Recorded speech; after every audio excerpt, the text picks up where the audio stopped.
Apparently, we've got no sound.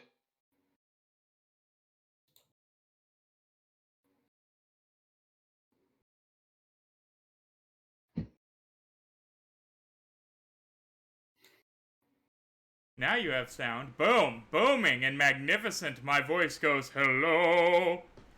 Through the mic, thank you. God, Streamlabs is on my last nerve. But, that's fine. Welcome, Lore Fam, to our Wednesday night Deadlands Suede.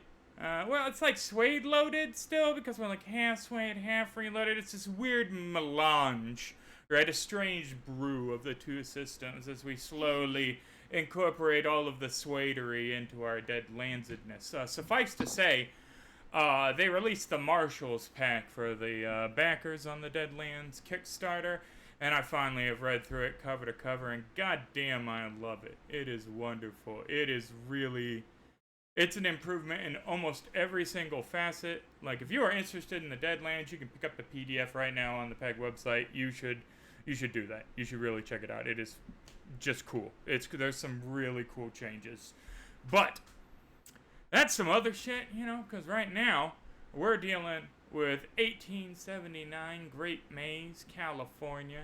The sundered coastline broken into a series of mesas surrounded by roiling saltwater chasms filled with unholy life. We have three-quarters of a posse that found themselves on a little bit of a bounty hunt of sorts, tasked with finishing off the squat pump brood they saw fit to, execute in the daylight during a bank robbery. And I'm going to air quotes the bank robbery. Won't get into the specifics, but suffice to say, the bank robbery was something of a regular event that the town put on so that these here squat pumping gentlemen wouldn't get into more of a ruckus. And they just so happened to coincide with the Wild West show was the showing up of said posse, right? Gunfire was exchanged, squat pumps were laid dead, and, now they had to go clean up the mess by killing the rest of them. So they were offered 500 US dollars, that's American greenbacks, right, for the head of one Bucephalus squat pump, the patriarch and head of this unsavory branch of the squat pump clan. In addition to that, $25 a head for any of the squat pump kin that they brought in, dead or, alive, and alive again might be a loose term. They were living, certainly, but in a state of existence that it was probably a mercy to be put out of the rest of their, it was rough sorts. But they found themselves to the squat pump farm, discovered a horrific outhouse, a still, a dilapidated, fallen apart ramshackle main building, and a barn. Made their ingress into the barn only to find the squat pumps performing carnal acts with their swine and giving birth to foul amalgam of both porcine and man. There was one pig in particular by the name of Jessica that took Gentry's entrails from where they normally do not see the light of day on the interior of him and dragged them all out throughout the barn. There were shovel blows by apparently martial arts masters of an inbred shovel kung fu technique only passed down in the backwoods and hollers of this particular section of the Great Maze. It was a clusterfuck. It was a nightmare. It was D6 fighting, acing like 13 times all over the place. They were ready to protect their womenfolk, and by womenfolk I mean their sows, because it was clear, again, that some of them sows weren't exactly pig, and they weren't exactly human. There was some kind of strange combination of the two, some Cronenbergian nightmare that our posse wandered into. Having sorted out the barn and been grievously wounded in the process, most of the party, we're talking 2-3 wounds on most of these folk, did not sort out how they anticipated. They made their way to the main house using an undead squat pump to detonate the still with a lantern, causing a tremendous fireball to rise up into the sky, dragging some of the squat pumps out of the interior, but causing the rest to, in fact, bunker down in the fortified main house. They worked their way into the main house, using the squat pump undead that remained as human shields, only for Etta May's squat pump to cleave one of them and the dogs to start tearing another in half. They finally gain entry, only discover that Bucephalus Squat Pump is a huge 800-pound morbidly obese man glistening with Lord knows what, commanding a nigh legion of his toothless inbred brethren and sisters, all of which are armed with shotguns in the narrow confines of the main room. Our Harlow Gibbs triumphantly charged into the fray, line of sight rendering him unable to see the vast majority of combatants that awaited him. He was soon hit with a shotgun round, and then another shotgun round, and yet another shotgun round, weathering the storm as chunks of his body were splattered over the filthy walls. Finally, his good remaining arm was plugged out by Bucephalus Squat Pump himself, a ragged hunks of meat and bone splattering over his cousins who were in close, trying to club him to death in their own frenzied attacks. His final stand was not in vain, however, as the rest of the posse did in fact manage to take out Bucephalus and Etta May Squat Pump and the entirety of the remaining inbred brood. Unfortunately for them, just as the last body fell and Harlow Gibbs breathes his ragged last, an ethereal bugle sounds in the distance, and an unholy and unwholesome mist creeps up as the air coldens, and there's a series of eyes glowing out in the darkness, dozens at first, and then tens and tens, and then hundreds, and then nearly 1,000, seeming to surround the entirety of the Squat Pump homestead. Upon Johnny Prophet peeping out, it's made clear that the eyes belong to a litany of undead Confederate and Union soldiers, their uniforms torn by the injuries that killed them and stained black by their old blood. They stand at attention under the command of a man riding a skeletal horse. And that's yeah. Give us Harlow Gibbs, I believe, was where we left off. So yeah, I think at about this point, the 6 sort of main front officers here start to advance upon the homestead, while the rest of their ranks hold at the distance. I think I'm going to start dragging Mr. Gibbs' body to the front door and acquiesce the request. As I'm dragging, I say, I looked, and behold, a white horse, and he who sat on it had a bow, and a crown was given to him, and he went out conquering and to conquer. Quoting scripture, dragging Mr. Gibbs' ragged, armless body to the door. I'm assuming by one of the legs at this point, given that's pretty much all you have left on purchase. Yeah. Have you informed the other people of the spectacle? They've heard a bugle. You went out and looked. Or are you just coming back, grabbing the body, and being like, and oh yeah, though I walk through the valley of the shadow, be right back, guys. Yeah, I kind of I freak out, and that's where I start dragging the corpse and shouting scripture as I start going towards the front door. I'm gonna have an epiphany. Oh yeah. Adventure card. The adventure card Epiphany has been played. I'm assuming in relation to this. Yep. Well, that actually tracks with your character. So this is for a skill Epiphany? Like, you would take the skill like a Colt for this, then. Alright, so give me a D6. Alright, how do I change a Colt to D6? Oh, just grab a D6 in the bottom and roll it. It should explode automatic like, so. Excellent. Unfortunately, roll another one for your wild die. That's right, thank you. Give me a good roll. Oh, there you go. Boom. All right. So this tracks with your character. This is the Black Regiment, reputed to have first shown up at the Battle of Gettysburg, and what kept the Civil War going on. Now it depends on what Morgana effect timeline currently in the game we're playing right now, still going on, because whenever one side seems to get the upper hand in a battle, right, the Black Regiment shows up and just increases the fighting. They don't have any allegiance except for the death, right? They collect the fallen soldiers from the battlefield to enrich their ranks. And on a 5, I think that's about all you get. Well, I think it would be appropriate with this epiphany that, you know, Harlow looked pretty different. You know, he that's fair. beard was missing the arm. But with these 6 men in front of you now, the family resemblance is uncanny. You know that these are the Gibbs that you grew up with and were enslaved under. Oh, shit. Do I notice a family resemblance when I open the door to bring out the body?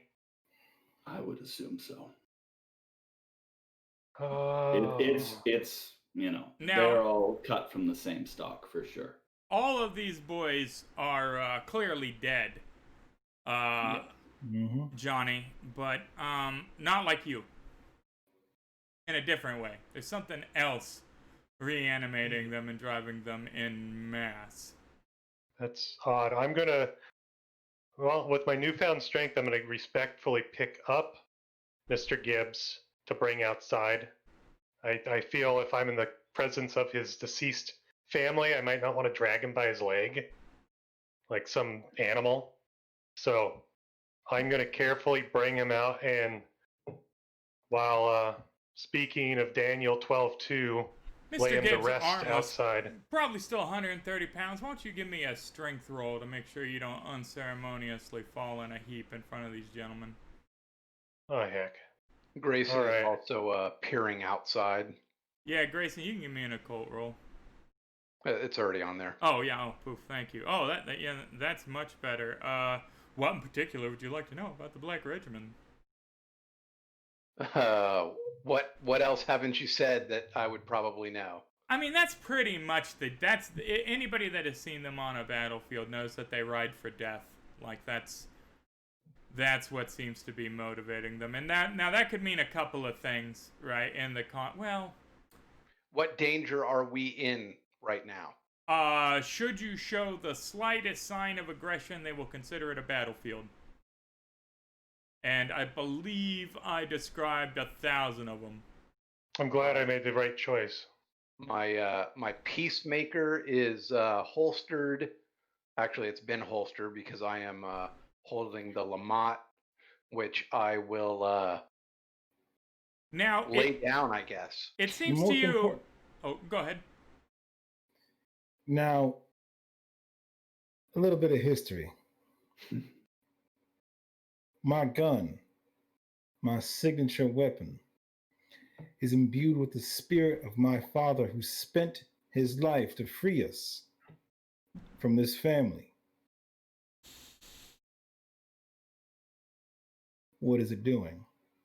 Well, I mean, that is an excellent question. As a Huckslinger, right, now this is your focus, right? It is the channeled essence, the pure distillation of your connection to anything supernatural whatsoever.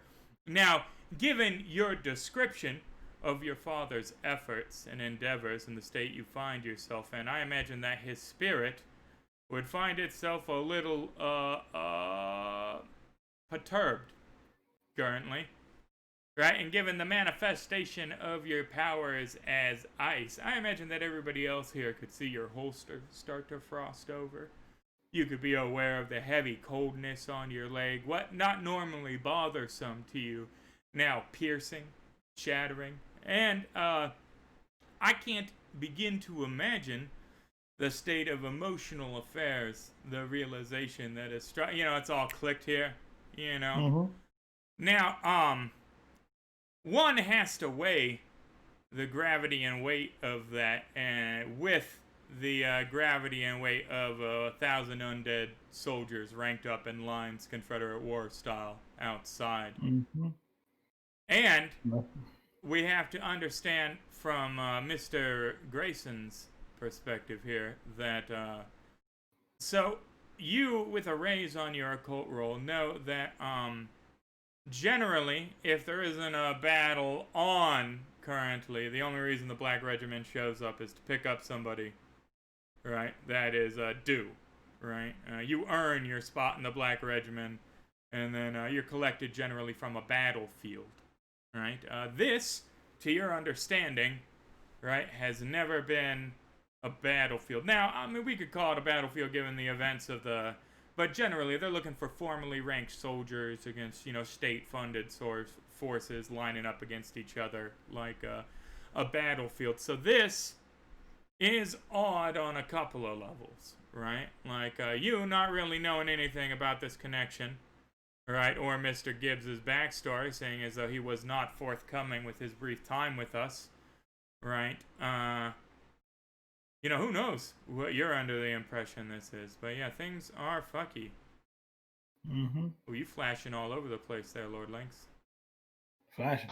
Yeah, Teleport. like gray. Oh. You know what? It's You're it's the vamping. spirit of my father telling me not to. Yeah, is that what it... He's There we giving go. me a sign. Yeah. Temper. He's a tech spirit. He's telling me to cool my spirits. Yeah, you got a And, white knuckle on the handle of that big iron there. He's telling me there's other fights to take. 3 children of death.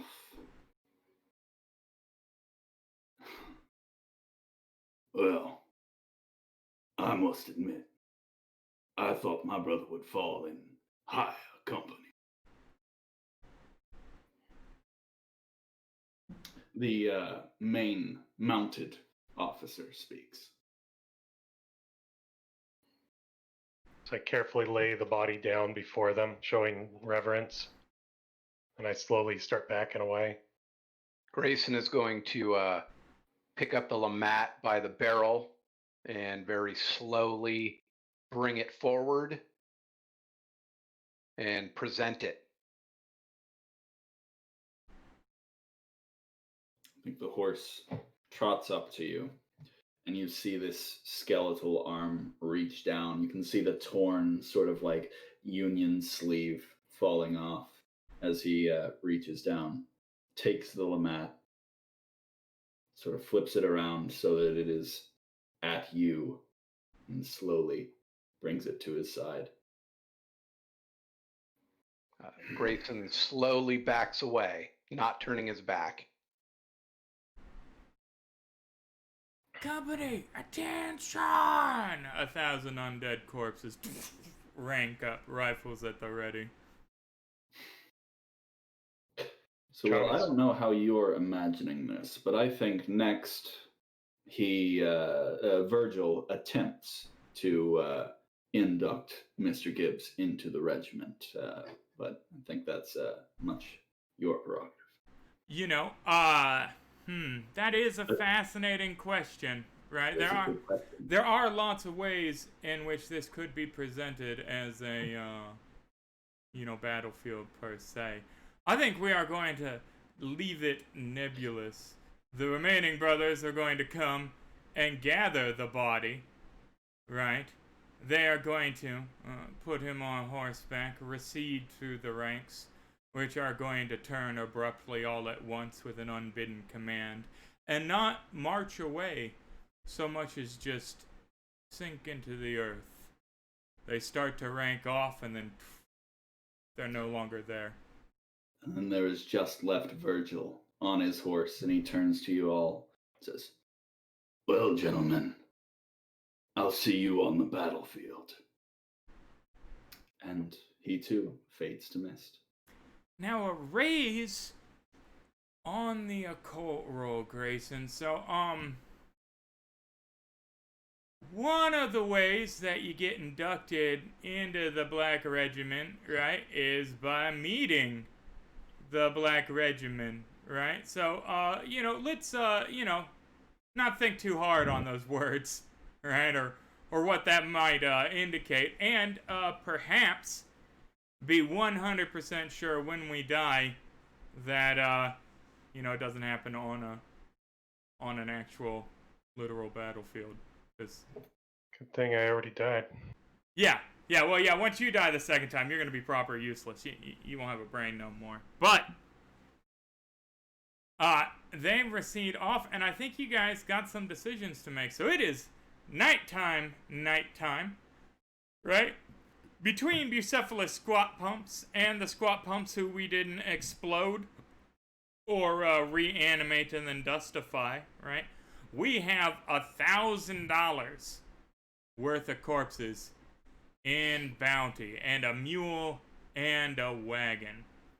Now, I'm just going to lay out a few considerations, right? And I'm going to let you guys come to your own conclusions here. First off, traveling through the Great Maze at night is dumb. It's just dumb. There's sheer drops. There's, it's lightness. It's when the boogeymen come out. You don't travel. You camp at night. You keep guards at night, right? That's how the Great Maze functions. Secondly, we have gone through great lengths now to mention how everything here is starving. All right? How much meat do we think $1,000 worth of inbred corpses is to every predator, come scavenger, come creepy crawly, come cannibal that we're like to meet on the road back to town? Thirdly, you have a mule and a squat pump wagon, right? So if you are expecting a sleek, this is the Bayliner queen of corpse transportation, that is not. No, I mean, this thing is held together with hay and bad intentions, I've got a suggestion. Firstly, is the fire still burning at the barn? I mean, it's not been that long. Not the barn, but the shack, yes. The shack is still roaring. There was much liquor in there. I suggest we behead each individual. We bag them, load them into the cart in the barn, and we burn the bodies. And then we hunker down in the barn until dawn. Hunker down in the barn or the house? Oh, the house is death trap. House is. I'd as soon as burn it down as well.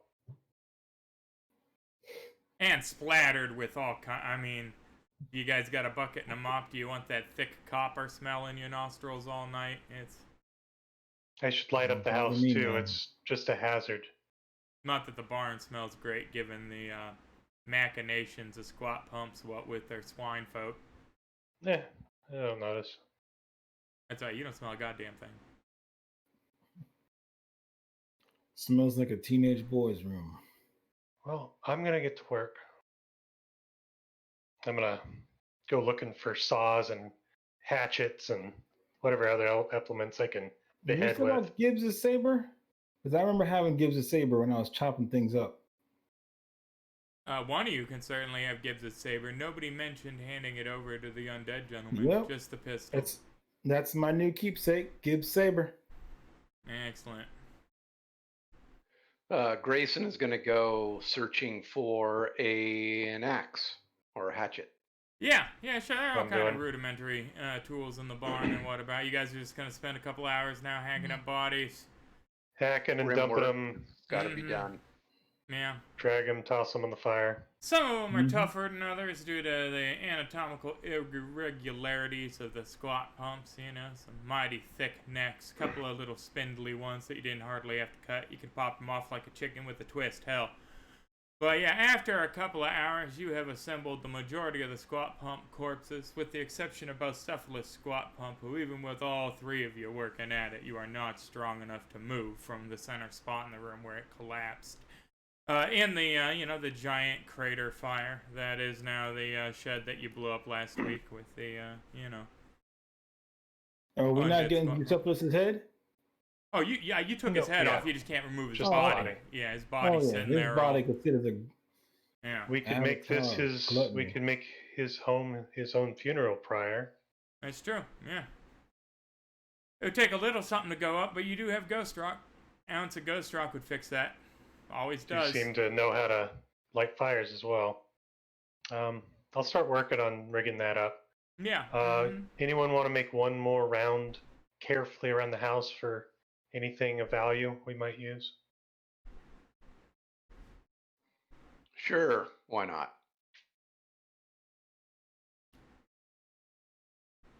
So if you gentlemen recall, there is the one room here that has no interior doors, just windows. You'd have to break in a window to get in there.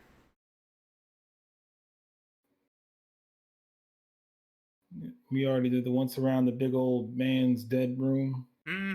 Yeah, I mean, there's nothing in there but straw beds and empty booze bottles and, Porky's monthly magazines. It's a simple life. All right, Grayson's going to go out and very gingerly go around. He's still got that gore-covered axe, and he's kind of probing the ground as he steps, forward towards this window over here. Safety in numbers. So I'm gonna follow behind, leaving little shavings of ghost rock around the perimeter to help me really set this up proper. How many ounces of ghost rock? Oh, I was figuring. Well, I guess I could just start it in one spot and let it spread. Yeah. I figured I'd just sort of shavings rub an ounce. off. Yeah, you shave off an ounce. Yeah, every time. Ounce is the minimum expenditure of. Minimum. Okay, I'll just do it once then. All right. Get yourself a little ghost rock, pal. You gonna break in that window with the hatchet? Yes. Yeah. Sounds good to me. Sounds good to me. Let's see. Pop this up.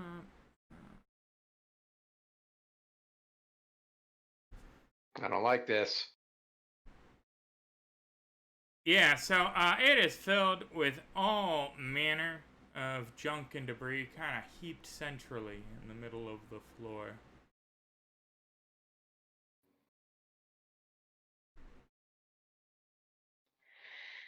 Grayson's gonna put the hatchet in his left hand, and he's gonna draw out his peacemaker. I'm gonna fire off a shot. Don't be alarmed. And I'm gonna take aim at that heap. I'm gonna fire a shot. Yeah, sure. Yeah, shoot off a shot there, right? Hits a bunch of debris. Nothing comes skittering out. Nothing leaps up. Okay.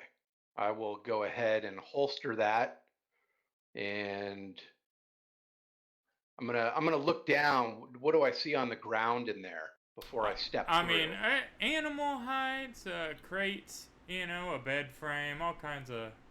It looks like a random pile of nonsense. Can I reach in with that hatchet and test the floor? I mean, you could definitely tap the floor in front of the window with the hatchet. Yeah, there's a little bit of clear planking and then the pile of shit in the middle of the room. Okay, but it looks solid enough. I stepped through. Yeah. Okay. So I'm, very gently. I'm gonna, put one leg through and test, and then. Yes, it's. I mean, it's shittily built, but it's built the same as the rest of the house. Yeah. Okay. Yeah, I guess I'll start looking around in here. Yeah, I mean, aside from the big pile of stuff in the middle of the room, it looks like they just forgot to put in a door. Because, I mean, they built it while inbred, right? Now, how they managed to get some of this stuff in here, considering it seems too large to get in through the size of the window you clambered in, is another issue.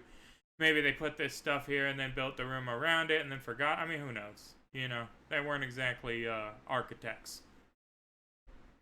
All right, I'm gonna reach out with that hatchet and start grabbing things, kind of pulling them to the side, real slow like. Mm-hmm. Why don't you go ahead and give me a notice roll? Hey, your alertness saved your ass. You pull a bit of that junk off, which drops the latch on the bear trap, which snaps up and cuts the handle of your hatchet clean in half. Snap! Oh, shit. Is there any other tool-like instruments in this particular area? No, but with the bear trap jumped up, you can see that, I mean, the floor beneath it, now it's sprung. Like, all the stuff that was on top of it was scattered by the force of the springs coming up. So there's nothing really, if it was hidden, the bear trap done fixed it. And there is $1.12 in loose change. We're rich, boys. Mm-hmm. Squat pump fortune. And I imagine that this room smells just as terrible as everything else. Oh, yeah, if not more so. Again, I mean, some of this stuff they clearly had stored in a corner, and they're like, all right, put up the walls, right? And then, you know, it's just been sitting here. Now, so why they had a loaded bear trap there. Maybe one of them had his shinies there, who knows? You know, but his shinies consisted of a bunch of crap and $1.12. You know, just for the heck of it, I'm going to do a couple of things here. Okay. Oh, actually, you know what? I am not, because I am out of. Well, how long have we spent here chopping heads and stuff? Long enough for everybody to have 10 power points back. Well, fuck, you get what, 2 an hour? So 4 power points back? I get 1 every 3 hours. Holy. What? 1 power point back? Holy hell. You need a nap, bro. Oh, he has a different system than you do. His is brutal. His is it's designed to make him deal with the devil. Oh, how many do I get? You get back the 5 an hour. Same as the weird scientist. So yeah, it's been 3 hours, so I got 15 or 16 now? Yeah, whatever you were at, plus 3 hours.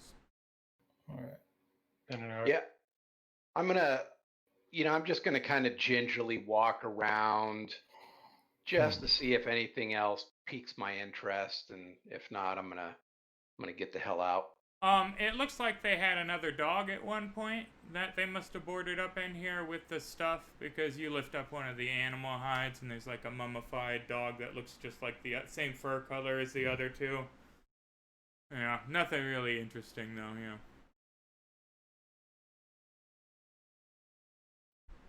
I am going to exit. Yep. Fantastic. So, we have gathered the corpses. Everybody give me a notice roll. Well, corpse heads, rather.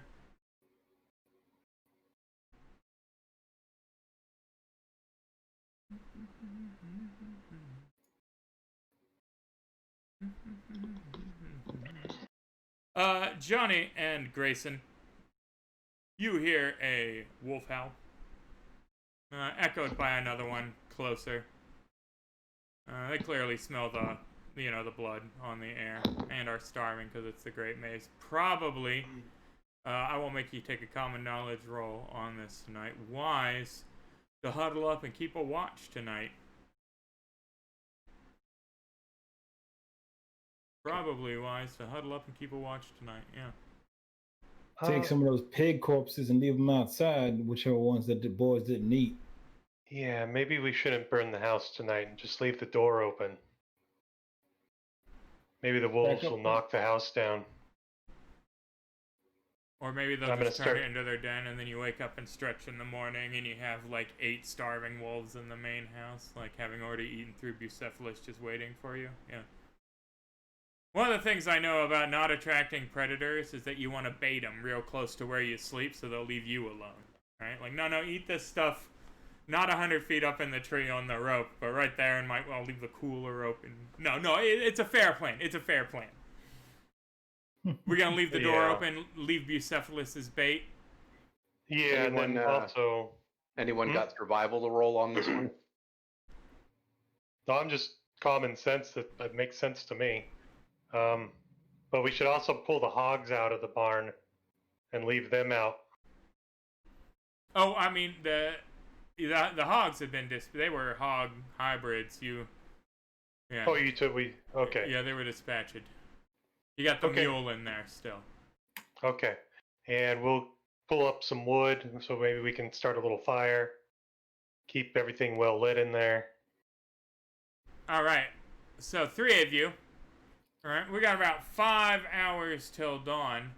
That just means that I need 2 of you in a watch. 2.5 hour watch shifts. All right.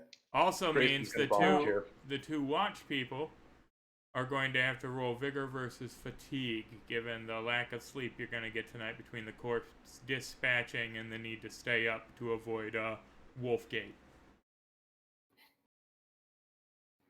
So who Anybody got a trick for this? amongst you? Draw straws. I'll take first watch. I'll take second. Grayson with first watch. Gentry with second. Gentlemen, both of you give me a vigor roll.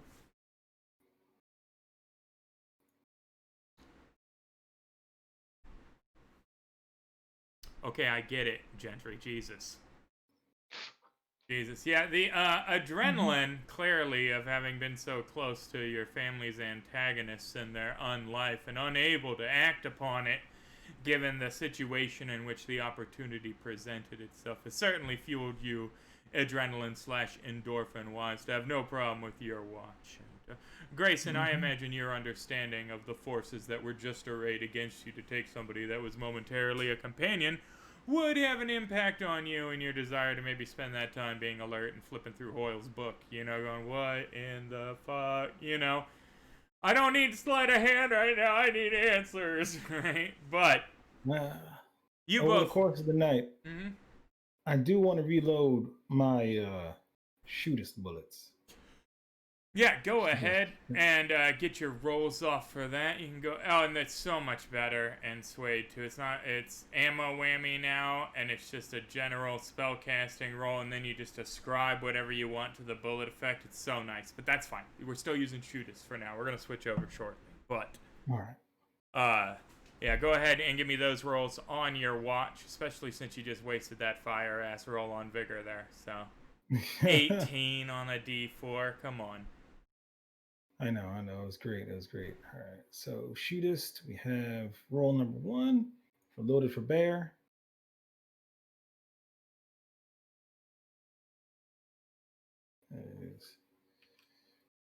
I think it's a success, right? Yes, sir. Yeah. 4 is what you're looking for. All right. Anything better than a 4, we'll do it. Oh, you want to shoot it again? It doesn't matter. It's the same dice. Don't worry. Same die. Yep. So that's name on it. Long barrel. Boom. Sacramento. Of course, nobody's watching. You're perfectly etching all these bullets, Not wasting any of them. Of course. You can bet it. Nah, I got all night to get my PowerPoints back. That's true.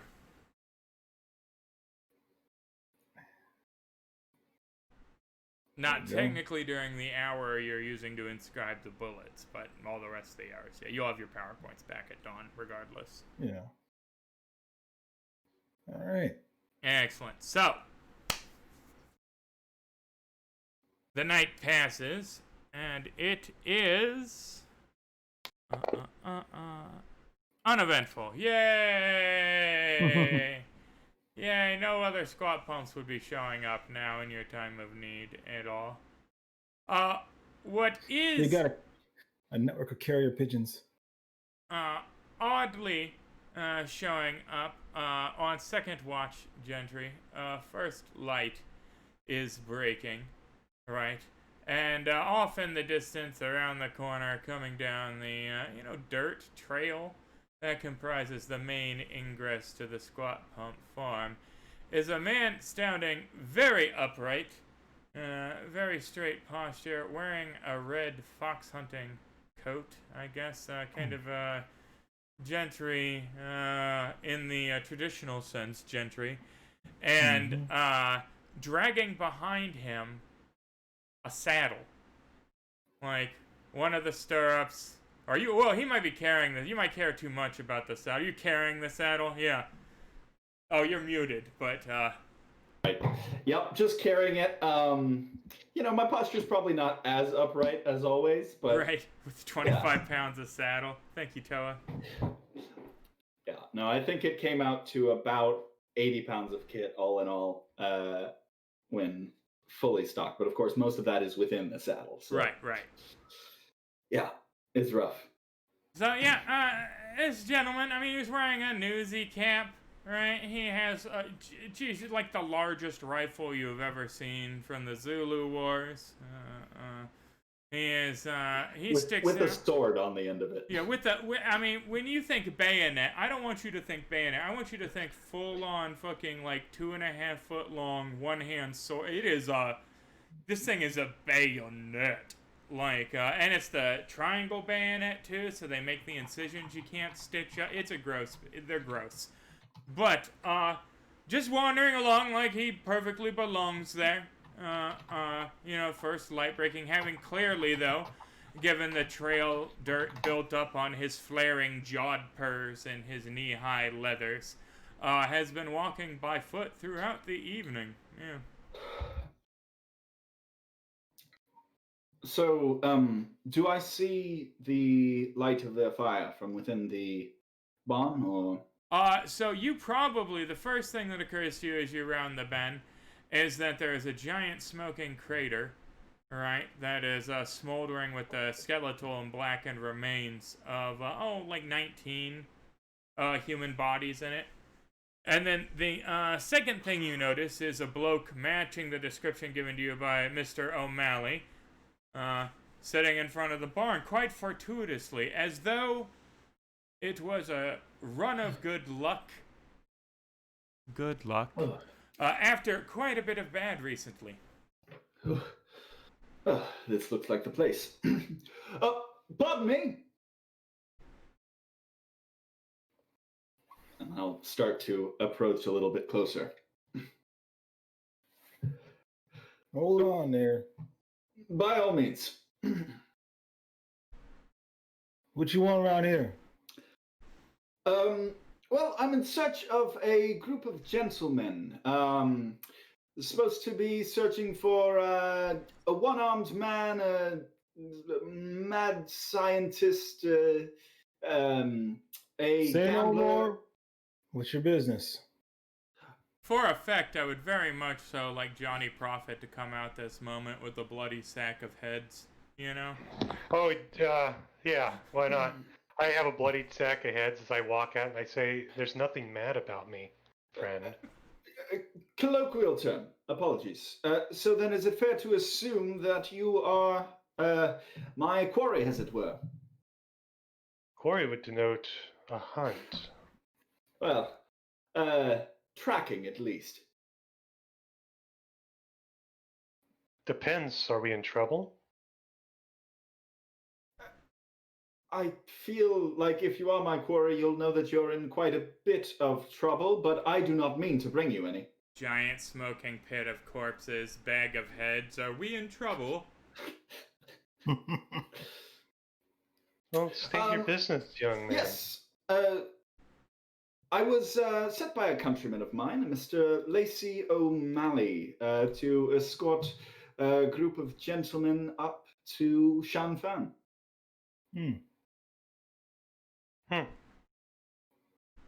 Well, Your friend Lacey? He's a fine chap. Associate. I don't know the man all that well, but we are of a fraternal nature. Name of this fraternal organization? That would be the Explorer Society, my good man. And in fact, it should be stated that he has the very signet ring on his finger that Mr. O'Malley has sent you to Shanfan to procure from one Sir Roderick Pennington Smythe. Oh, well met. I drop sack of heads and come forward to shake your hand. One of the squat pump heads comes rolling out, the now milked over eyes lazily fixing in your general direction. No.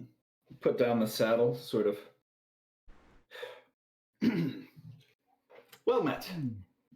Firm handshake. Did you lose your mount on the travel? Yes, I did. There was a incident while I was camped one night with some rather vicious insects of some sort. And I'm afraid the poor thing was gone in the morning when I awoke. Well, most. Seen our share of vicious insects.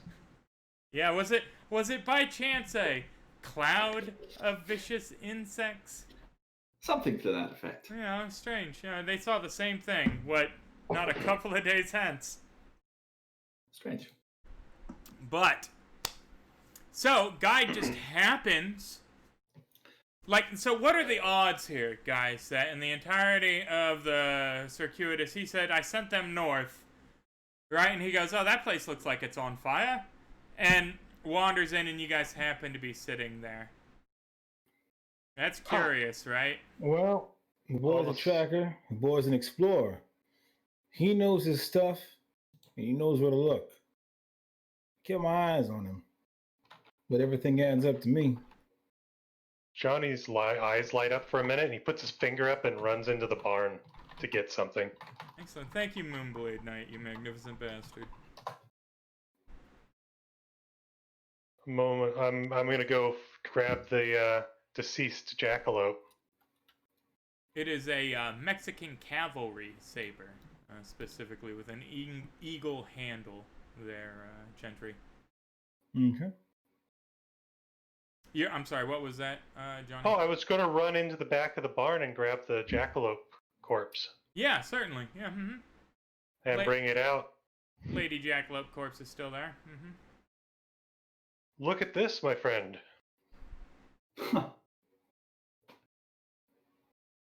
Well, show the big Cody. Yes, it's a jackalope. Yes. Did you buy that in town or something? No, it died last night. Grayson, give me an occult roll.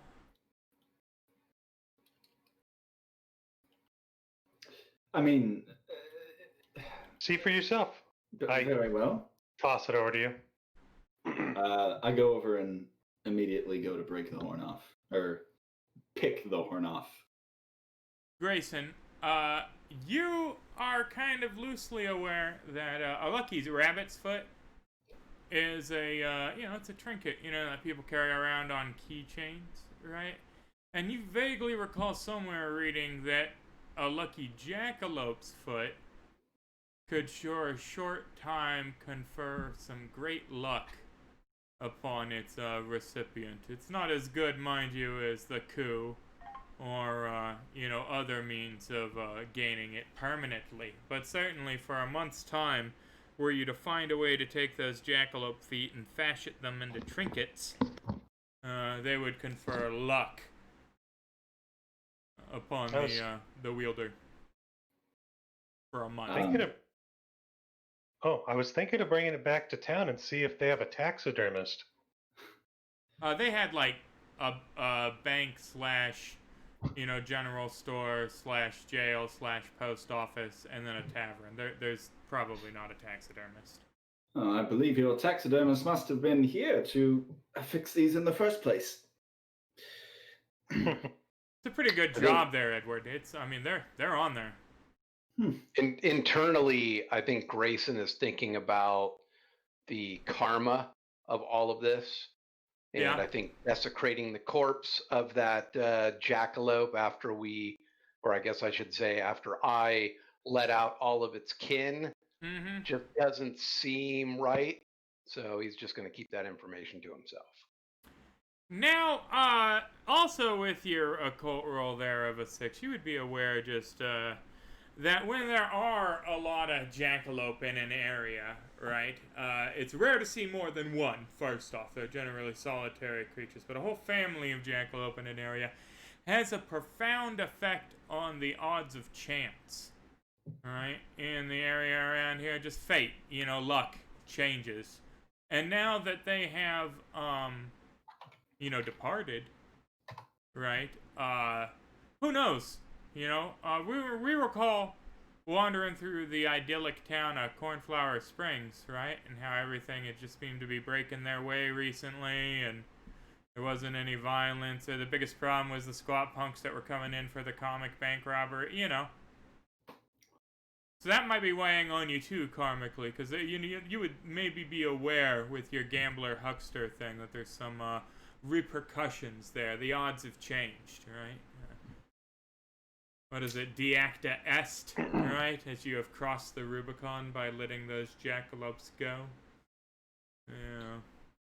I think at this point I'll pull out my copy of Neozoology and just sort of thumb through it to the page on jackalopes. Yeah. No, seem to be a legitimate specimen here, man. That's Huh. Well, I'll be. Dr. Thaddeus was wrong. Unless they have really, they glued them horns on there, but there's velvet on the bottom of them where it looks like it's naturally grown. Like, the whole thing, it's really good taxidermy, if it is. We were tracked for a while by one of these. Is that so? Well, that opens up a whole line of questions. What is the evolutionary purpose of horns? And here, let me show you. I wave you into the barn. I bring him to the back and show him the cages. So these fellas we went and removed the heads of. The barn is captured dripping with gore that is just now starting to really fully congeal into black crusted over patches. There's still the slaughtered bodies of swine, probably a foot of Gentry's intestines are still outside his body here. No longer needed due to the magical healing, but no less just foot of dude's gut sitting there. It's the whole thing again. Like, I can't overstate how you walked past a pit of smoldering corpses and were like, pip pip cheerio, oh, a jackalope, and it is perhaps the most character revealing thing. I have the edge brave. That's true. That's true. That's a half-eaten gargantuan pig. Right. Yeah, for sure. I'm giving some sideways glances, but I basically tell him the tale of how the male jackalope followed us here, desperately wanted in. We discovered the poor female here had a bunch of offspring, and we released them. Huh. Fascinating. And this one expired just from sheer exhaustion. Let's see, a whole breeding pair and a litter. Now, this litter size, what did you say it was at about, if you don't mind? I didn't get the best look at them. My gentleman outside, he definitely did. Sure. There were four Mr. little jackalopes, Grayson? little horn buds. The mom and the pop paired off. It was the pop that had been following you, trying to get you to, save them, apparently. I see. Showed more than average intelligence for a rabbit. So while those guys are in there conversing, Grayson's going to have a set of cards, and he'll find some barrel or something, and looks like he's kind of playing solitaire, but in actuality, I'm trying to get a hunch about our new friend. Everything that he has told you tracks. He is going to be both an asset and a liability. He's an asset. He was a cavalry rider in Afghanistan, right? He's clearly an accomplished horseman. He handles the iron on his back with a concerted, practiced ease, right? He survived solo without a horse in the Great Maze for however many days. He is also a member of the British aristocracy and dressed like a fucking lunatic. So, But one of my characters dressing strangely could right? be. What? But yeah. Can I go ahead and make a notice roll with my proximity to hide in here? Mm-hmm. Nope. You trying to notice his undeadness? That happens at a -4 too, remember. No, I don't have it up right now. Oh, that's right. I forgot it's But toggleable. all the smell and gore in here, you just... Yeah. Right. Mm-hmm. And I'm fascinated, so. The chat is suggesting you make a horned cod piece out of the jackalope and then put it on Prophet to really... I really wish one of you had a French Trapper character right now, because, I mean, the horned cod piece would certainly be... I'm wondering if there'd be a skill to be rolled to try to preserve as much of this jackalope until I could get it taxidermied. Survival Or made into is what it would survival. be. But the problem with that is that, yeah, we went over this. It's gonna rot real fucking quick. It's the Great Mace. Like, it's meat, so it goes. I think if we can just skin it, at least. Yeah, I mean, so the reason people take rabbit's feet, right, is because it's literally just a bit of tendon, bone, and then the skin and fur. There's nothing to really desiccate in there, right?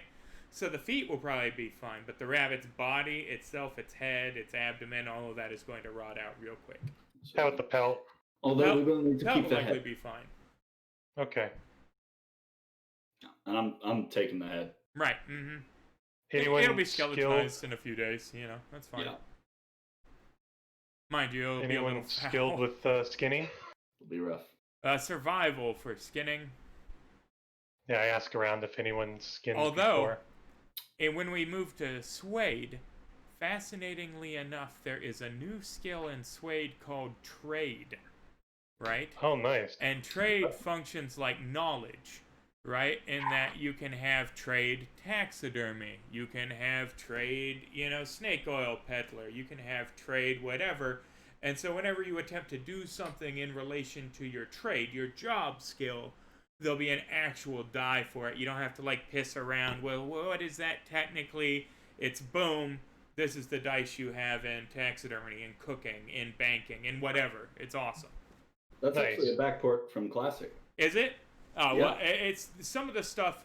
I've only read through the main Marshall's Guide in Classic, and that was just once. But I have noticed a few things, like the malfunction tables back, Gremlins. Oh my god, Gremlins are so fucking cool. But Is yeah. it specifically for telephone lines, or is it It's telegraph lines, or just in general? it's telegraph lines, and it's one of the results on the malfunction table.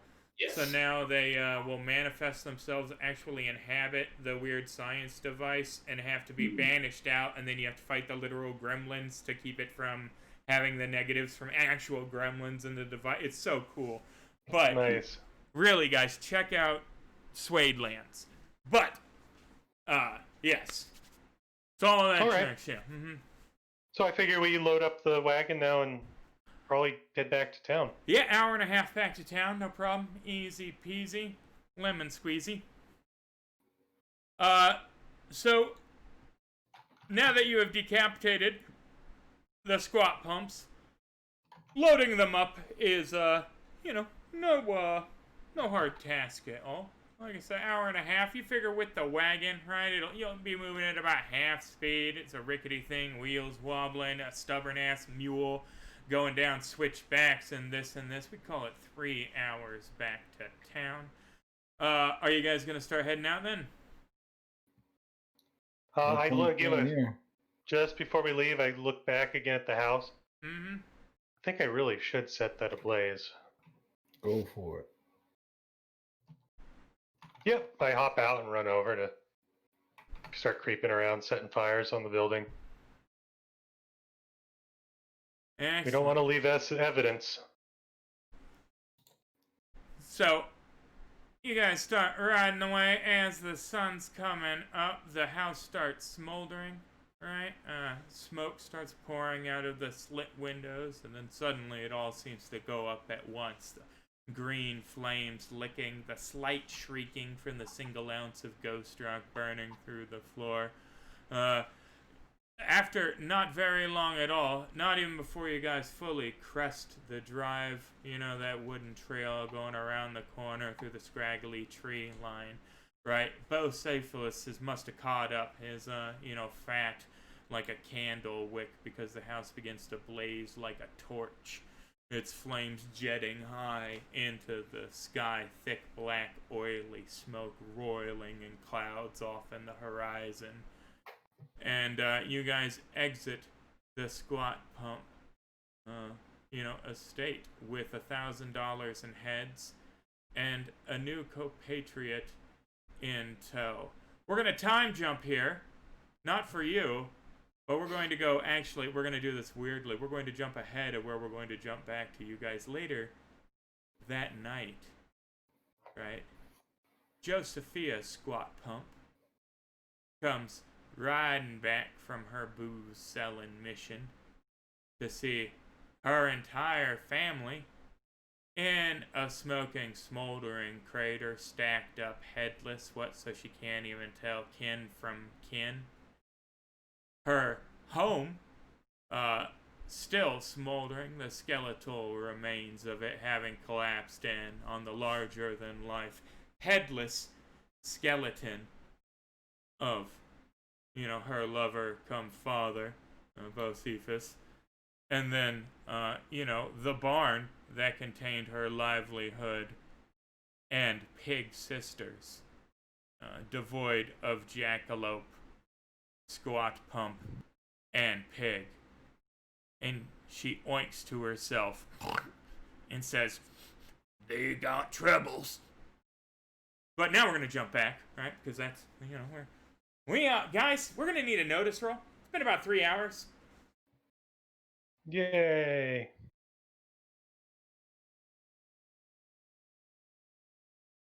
No. Now, Edward, this could be anywhere. You didn't come with the group here at the beginning. Gentry, Grayson. Now, 3 hours from now, the wilderness should be thinning out. You swear you should have crossed an established bridge that was right before the town. Right, there should have been that loggerhead where the agents... None of this looks familiar. I mean, everything kind of looks the same out here, though, right? Everything's dead and barren and scraggly. With your notice roll... fuck, no. Yeah, Gentry. I'll give it to you because I'm kind and benevolent. There were birds chirping when you guys came in. It was plumb nice. It was, it was almost peaceful. There's nothing but wind blowing through dry grass, right? Every now and then, the skeletal crawl of a singular crow that you can't see coming out from the distance. The clouds are moving and roiling rapidly overhead, thick and gray. And you swear to God, you've seen this goddamn switchback before. Something's off. Real off. I agree. It was a rather straight shot from town, so I'm not exactly sure what's changed here. The scenery is much less pleasant. Well, it just all looks like the Great Maze to me. Let's get a survival roll at a -4. Now, how this is going to happen, right, is we are going to use the official supported roles rules here. So instead of everybody making a survival roll and us just hoping one of y'all happens to ace on your unskilled, one of you is going to take point on your survival roll, and that will be an actual literal survival skill roll at a -4. Now, somebody can choose to support that survival roll. The supporting skill does not necessarily have to be survival, right? You could use another skill as long as it can be narratively justified in a way that would support somebody trying to figure out where the hell you are, right? With any skill that you can be like, well, now I use my bloody blah to, I give them a notice roll, I give them a weird science roll to test the wind and then, put it in a vial and stare at it and go, this should be easternly, like any other supporting skill roll will help. So first of all, who is taking point on the survival roll? Don't everybody jump at once. Grayson has no survival skill. I don't think anybody has any survival skill. Yes, I don't believe that's, I believe that's the case for all of us. The big game hunter doesn't have survival? I'm a little shocked by that too, honestly. I was in the cavalry. I wasn't exactly out true. about. Now you get him a horse. Yes. Well, that's actually what I was going to suggest, is that I assumed most folks would want to do notice, so I could potentially sort of ride ahead on the mule and try to scout things out. Ride ahead on the mule. It's listen, yes, no, that's fair. I assume we don't want to do notice. So. Right. Is there a like a high point that I can get to and maybe look through the scope of my rifle? You could certainly give me an athletics roll to climb one of the spindly dead trees locally, and then give me a notice roll from the vantage point with a +2 for the height. Yeah, I think I'll pass on that. Yeah. Anybody else have any ideas how they would like to be either the main role or the supporting role? Now, Barry, I've got a good supporting idea. I got something for you. All Ready right. for this? All right. I had my epiphany earlier in the day. Yeah, for a cult. Yes. For a cult.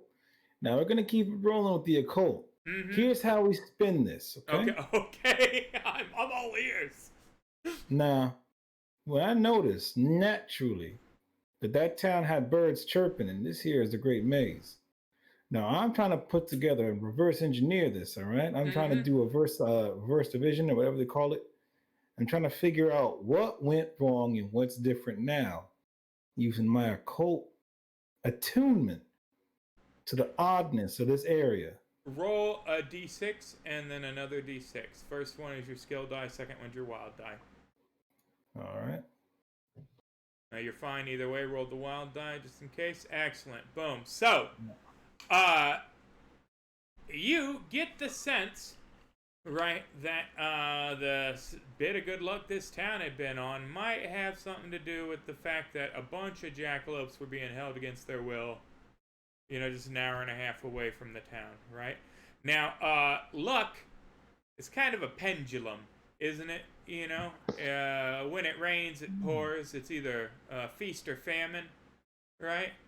And so it strikes you as that abundance of luck here, being held against its will, the forces of the universe causing it to congregate here and build up, right? It's all gone now. Them jackalopes taking the fuck off. They ain't never going to see this county again. Are you kidding me? Right? All of a sudden, it's a jackalope-free zone as opposed to, the natural number of jackalope, so now all the luck has been, Now, some of that might have to do with the fact that maybe you guys here, just by dumb luck, happened to take a wrong turn on this trail. And if you had to attribute that to anything, it'd be them goddamn jackalopes fucking with the strings of fate, as it were, putting too much tension on her. I suppose if them we're all... jackalopes. We just messed with a whole squad of jackalopes, which could have possibly had the influence on this area, giving us the fine, fruitive town to go around and go find them, right? So now the jackalopes are gone, and this whole sham is just coming down around us. And despite us, they sent us on some wild chase out here, getting us lost in this now bland scenery since everything changed. Listen, you got that jackalope foot on, you better rub that right now, undo whatever curse we got, and get us back to town. Well, I got 4 feet attached to the corpse here. I can Rub cut them them off. off.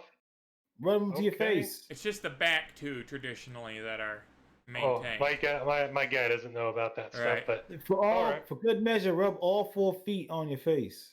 Yeah, just lick it. Just lick it. I'm gonna cut the feet off first. Don't cut the feet off. Now, first off, it should be said this jackalope died about 12 hours ago, right? Yeah. With the circumstances of the Great Maze. When you pull up this jackalope, it is now stiff and swollen with internal gases, right? Yeah, I kind of need to get rid of this thing. That's why I was gonna cut the feet off. All right, cut it up. All right, maybe I'll get it out of the wagon and do it. Like go over and find a rock and lay it down and just take my Bowie knife and saw off the feet with the Bowie knife. Yeah, why don't you give me an agility roll? This requires a bit of deftness to avoid puncturing the rabbit while sawing, pressing too hard on it. I had to deglove some rat faces for my wife's PhD thesis, right, that had been, put down as part of her research on chewing and whatnot. And it was amazingly hard to pull the skin off their heads without popping them by squeezing them. Fun fact. Wow. Yeah. I appreciate your story. Yeah, you're welcome. The things you have to do to marry a doctor. But, my role. yeah, no problem. Yeah, you definitely remove the feet. Corpse still swollen, legs still sticking straight out, but not popped. I'm just going to carefully leave it there and go back with the rear feet that I was just told. Nobody got it, only Johnny. lucky No, ones. they didn't. All right, so what do we got to do? We got to rub these on ourselves? Are you taking the head, Edward? Yes, I am. Excellent. Yeah. I will need a similar agility roll. Unless you got Johnny to do it for you, but I don't recall you requesting that. And I really want this to pop on somebody. No, I believe I will be doing it myself. Oh, yeah, tally-ho. Yes, yeah. I've butchered a little bit of small game in my time. That's true. Excellent. So we now have the decapitated and footless corpse of a jackalope just sitting on a flat rock in the sun. Mid-afternoon now. We should move on a little bit. Do I feel any other kind of change in luck or anything as this stuff is being done? No. Fortunately, the mystical properties of the jackalope are hewn to it mostly in its life. That's why the feet degrade after a month, right? It's the life force of the jackalope that is actually now it's just a dead rabbit sitting on a rock, festering. So, Gentry, you said I need to take this and just rub it on my face? Rub this lucky rabbit's feet. I don't know. These jackalopes cursing us or cursing them. There's something going on right now. Those feet are only going to last for about a month, so you might want to hand one of them to somebody else in the group. Oh, they actually do something. Interesting. All right, who wants it? If anything in these past few years have proven to us is that anything is possible. I say give it to Gentry since it was his suggestion. Here you go. I'll take it. Now, affix it to the, Hey, why did you tell me to rub it on my face? I don't know. It's old wives' tale. Wives' tale. Well, now I want to watch you do it. I'm gonna fix the foot to the pommel of the saber. Yeah, fair. Hopefully I don't get both of my arms blown off. Fair, Ooh, I'm gonna fix it. So who are getting the rabbit's feet? I have one rabbit's foot. Yeah, Gentry has one, and you're keeping the other. All right. Extra Benny every session for this section and the next two until the rabbit's feet degrade. Congratulations. Temporary luck edge. Yay! But with that established, I'm afraid I'm still going to need that survival roll, and somebody's still going to need to tell me how they're supporting it. And nobody has the skill, so it's whoever just wants to roll the die. It's going to be a -6. Yeah, I figure if no one has the skill, then narratively I'll take the lead. Now, how support works here, right, is that Edward has taken the lead. He is going to give us the actual survival roll. Somebody is going to declare their intention to support, and they are going to roll their supporting roll after I okay the rationale for the skill and all that. If they succeed, it's a +2. If they succeed with a raise, it's a +4. If they fail, it's another -2. And if they critically fail, it is a -4. So it could be up to -8 on the survival roll, rendering it, we saw an 18 on a D4, so shit happens, but, come on, statistically. So, Johnny Prophet. I got an idea. Yes. Yeah, I'm going to go through my little bag of bits and bobs, and I'm going to put together an odd little astrolabe-looking compass that he can use to kind of get his bearings and maybe I have an ability built into this little temporary device to track civilization, and instead of where north is, but point more towards towns. Yeah, so if you would like to construct a temporary one-off device to give you the power of town location, Power of narration, yes. right, we can definitely do that. It will require 1 ounce of ghost rock and a weird science roll at a -2. Because you are slamming the thing together using the, what the fuck is it called? Oh, I thought this was a narration thing, not an actual gadgeteering. Oh no, this would be if you were using weird science in this pursuit to construct a gadget giving you a temporary power that you don't have. You can do it, but it falls under the. I was just reading the rule earlier, junket or something like that, where you can gadgeteer. Not gadgeteer. There's another one. No. It's a subfacet of weird scientist specific. No, I might as well but at any rate, yeah, 1 ounce of ghost rock. And I will mark that -2 on the weird science. 1 charge gun and a -2 on the weird science roll. Here we go. Ooh. Brilliant. Just a simple success, so it will be a +2, rendering it a survival roll and a -2, which I believe with the unscaled there is still going to be a -4, but not a -6. So add +2 to your unskilled roll, Edward, and please roll unskilled for me. Actually, so let me, before you do that. Only one support per, unless you're adventure carding. Yeah, somebody has to declare and somebody has to support. Yeah. Understand. We're locking in the rules now. We're getting to the nitty because we're going to switch to Foundry, and I have to both remember it all and bring the Savage Fist down. It's the easiest fucking rule system in the world. I've just been abusing it. Yeah. So we're at it was unskilled plus a -4, correct? You said? Yeah. So it's an unskilled, right? Plus a -4. So yeah, just another -2 on your unskilled for a -4 total. Yes. Yes. Lovely. Tally ho. Hey, 25% chance to nope. Well, of course we're going to penny that. Yep. 25% chance to. Oh, there we go. Oh!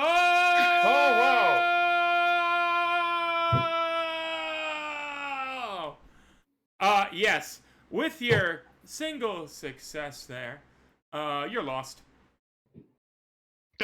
Well, this isn't the way you came at all. Like you suddenly realize that you should be seeing this mesa rise behind the bluff that was a full 50 feet above the surrounding ones that would stand out from your vantage point if you were, in fact, an hour and a half, 3 hours into your trip here, anywhere near it, and it is nowhere. Well, gentlemen, I hate to say this, but I believe that we are irrevocably lost here. And those thick... Aren't you a tracker? Clouds. Not How did you find us? Tend to have people for that. There were a bunch of jackalopes around earlier. Well, you see, I came up from Los Angeles. I was told you'd be headed this direction. I was referred to your position in Cornflower Springs, and well, now we are not able to ask for directions, as it were. Well, generally, if you get lost, you go back to your starting point and try again. Unless anyone has any better ideas. Is that the plan? Let's go. You backtrack then along the same path that you followed. Now, it should be said, it's a singular trail. There are no, we split off left here. It's not like you guys came to an intersection at any point. But you wander back, and it is now 4 hours into your trip back. And if anything, you are even more assuredly lost than you were. It's now getting late in the day and starting to rain again, those thick clouds I mentioned earlier, delivering dollops of warm, piss-warm rain that somehow isn't thirst-quenching or cooling in the slightest in the heat of the late afternoon, when your mule wagon pulls up to the drive of a welcoming-looking farmhouse at the end of a row of fields, and the wrought iron arch above it says the Higgs Family Ranch. Lightning crashes, and the wind picks up, and you might want to seek shelter there with your cart full of human heads, lest the storm leave you SOL.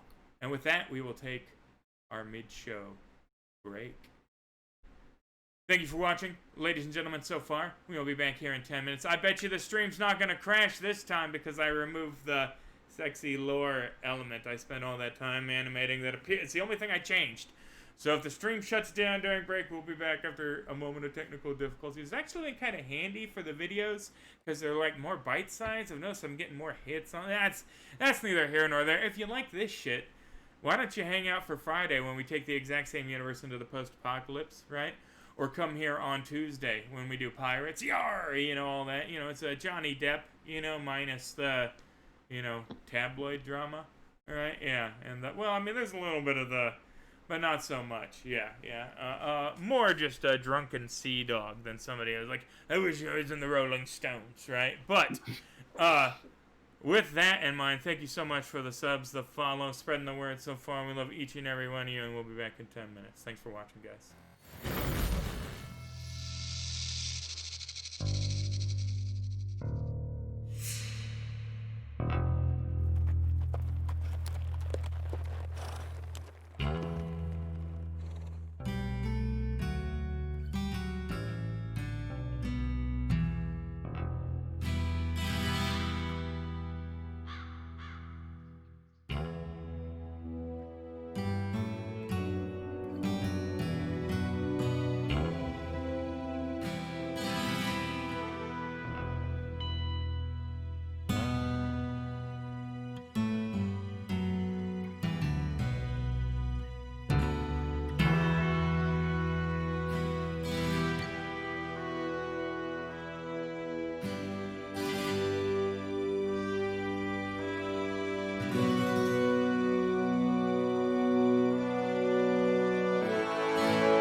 Oh shit, look, we didn't crash, y'all. Holler. Welcome back. We're here, you're here. Let's get on to this Higgs ranch. First thing I'm going to need to notice from everybody here, with the exception of Edward, is a smarts roll. I'm doing a smarts roll, not a... No, nobody, not you, everybody else. Gotcha. Understood. Excellent. Grayson, Prophet especially. Higgs. Now wait a minute. Wasn't that Texas Ranger and them agent fellows asking after a Bartholomew Higgs at one point? Seems like eons ago.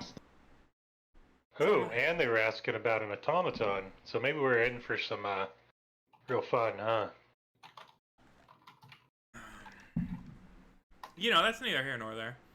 But the evening is growing late. You still have a wagon full of heads. There are predators. And there is the welcoming light of this ranch.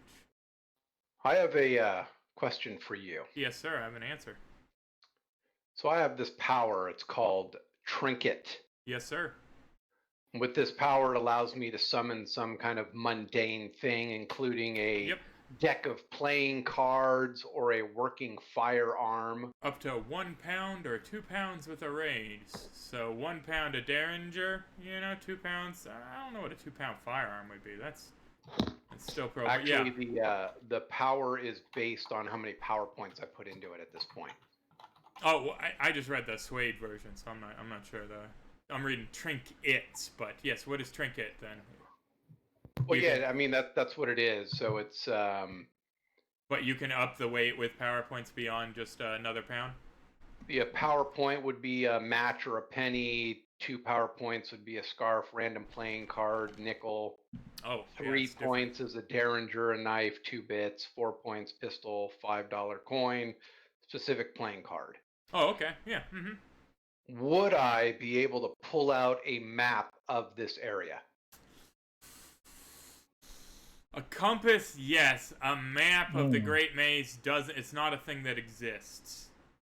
It would. I mean, so there are a few things about the Great Maze. I mean, you wouldn't really know. It's speculated that the thing literally shifts like a giant intricate puzzle. There have been attempts to map the thing, of course, but there are. I mean, the vast majority of the coastline, where you guys find yourselves now in the interspersed mesas, the flood, is unmapped, uncharted, aside from here's a major settlement, figure it out. Mm-hmm. So a compass, yes. A map, it's not. I mean, it's literally a thing that doesn't exist. Okay.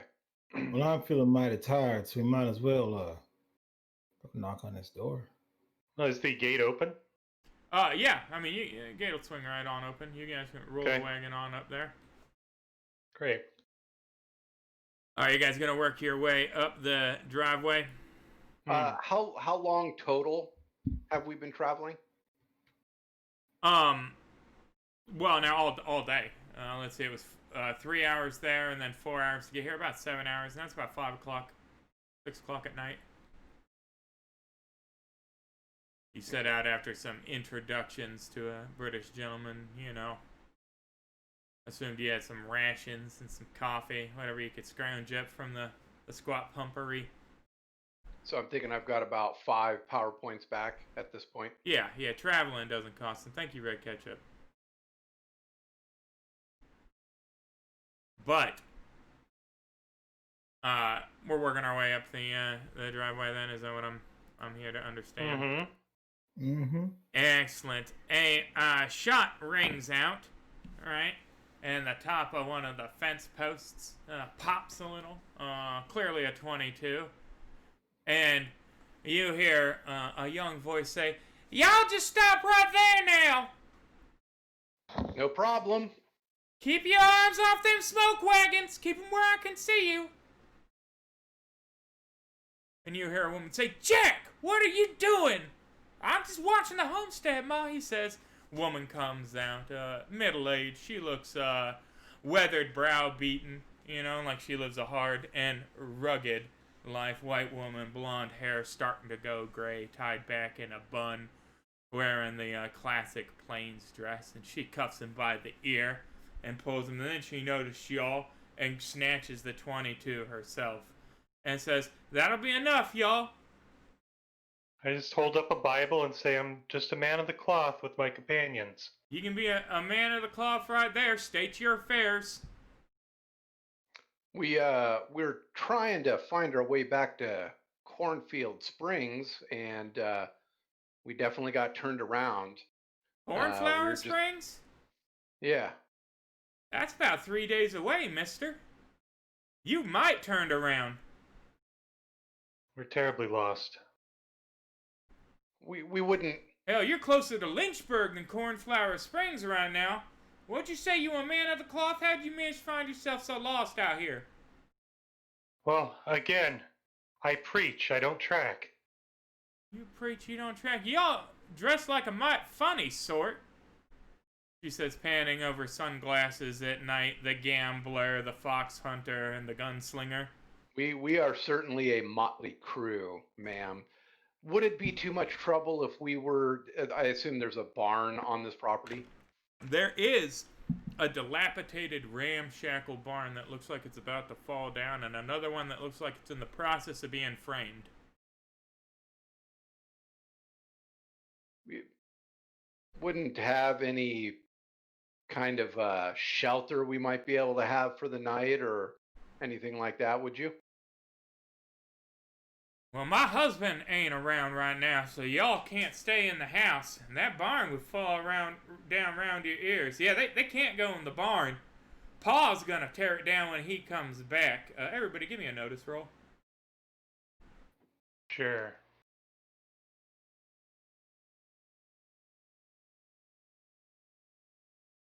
Edward, the woman seems pained when he says that. Like, he believes something that is patently untrue about his father coming back. You know, that look just crosses her face. You know, she does that wince. You know, everybody else with the floor and up notices it, but Edward, I mean, you keen in on it there.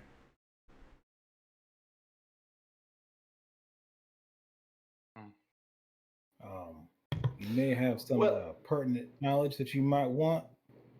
And perhaps until he does return, we could make ourselves useful.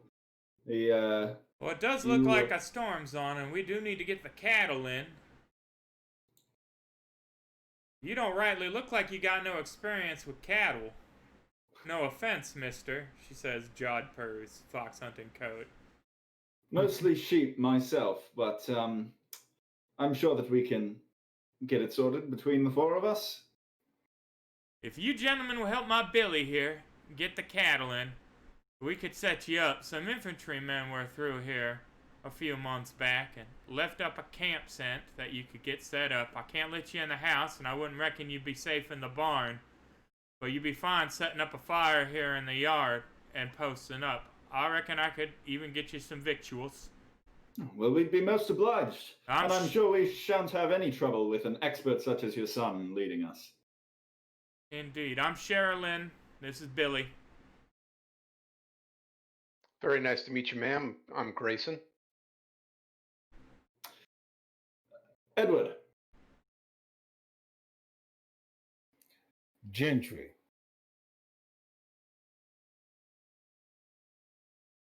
And the silent one with the shades, I guess, yeah? He's just sitting there. I wear my sunglasses. I look up from my book like I was opened the Bible after I picked it up. Ah, yes. I am Johnny Prophet. You're what now? My name's Johnny. You telling me right now your mother named you Johnny Prophet? Family name. I reckon it must be. And a preacher. That's some providence there. Well, I reckon I'll go get them victuals all when we're planning on company. I hope you guys like potato soup, she says, taking the rifle with her from Billy, who kind of stares at y'all impertinently, spits and goes, well then come on, y'all. and goes rushing off to the cattle. Yeah. Book So, and I follow suit. yeah. Who here has, in the pursuit of their lives, rustled cattle? Who here knows how to drive cattle? Who knows about the point, the flank, right? I figure I just scare them. Well, You just as scare 'em? stated, I have herded sheep before, but that's rather a different game. Right, isn't that, I mean, and that's mostly you're sitting there sipping, like, a gin drink while your dog does all the shit, right? Isn't that's herding sheep? Right? You know, you've got like a stick in one hand that you sort of point out in some directions, but Right, it's... right. But what about a common knowledge roll here? Yeah, common knowledge roll, -1. I mean, there's a chance you guys could, cows aren't terribly uncommon, even though Gentry, Grayson, I'm not sure you're, cow people, you know, but sure enough, maybe somewhere back, you know, before the gambling, there was a bit of cattle handling. Yeah, so, you will be able to effectively support Billy in his endeavor here. Now, he's a pretty skilled hand here. He shouldn't have no trouble at all, but how exactly, with your knowledge now of the role you should take to get these cows into here, right? Are you going to support him? Well, I believe I'm going to be taking up the rear and trying to guide any of them that maybe, veer off course. Excellent. That sounds like an agility roll to me, sir. A little bit of deftness to maneuver around there.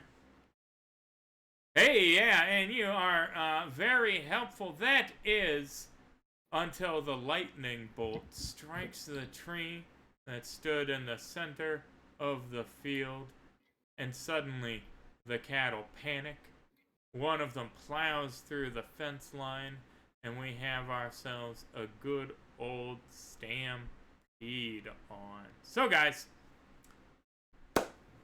there are some issues here, right? Mainly that the Higgs family has a solitary horse, and you guys have a single mule that is currently tethered to a wagon filled with heads that I'm assuming you would very much so not like Billy and Sherilyn to stumble across without a bunch of explanation about what a preacher would be doing with a sack of inbred hick heads.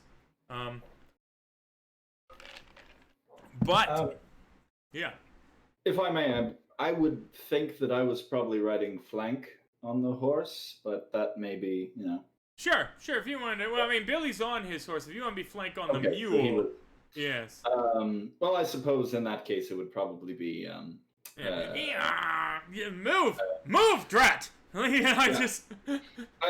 think in that case Grayson would probably be on the mule. Yeah, I think it's a little beneath my station currently. So, guys, rounding up these cows is a dramatic task. This dramatic task is going to transpire over 3 rounds, right? And that 3 rounds, right, considering there are 4 of you that are going to be helping, right, I am going to need 12 success tokens to successfully wrangle up all of these cows that have been stampeding here. Now, how this works, right, is that every round you're going to pick a skill and explain to me how you are using it to wrangle a cow, to redirect it, to... Now, this could be shooting your gun in the air to scare it. This could be using your agility to redirect it. This could be using your strength to literally bulldog a steer. Any number of attribute or skill rules. All right. Some conflation. Are you ready for this? You can only use a skill once, and then you have to use a different skill next round to go back to the original skill. Every round, different skill. Right, so you can reuse a skill, but not until the 3rd round if you use it on the 1st round. So if you use your shooting skill on the 1st round, you got to use something else on the 2nd round, shooting skill again on the 3rd round. Right? Now, if you get a success, if you roll a 4 on whatever you describe it doing for me, right, you get a single success token. Right? If you get a raise, right, anything above a single success, if you roll an 8, you get 2 success tokens. In order for this to function, we have anticipated that everybody will roll at least a single success on every round. So pick your skills accordingly. Now, some people could possibly compensate. One round you'll get a raise, you'll get 2 cows. Look at that. Wow.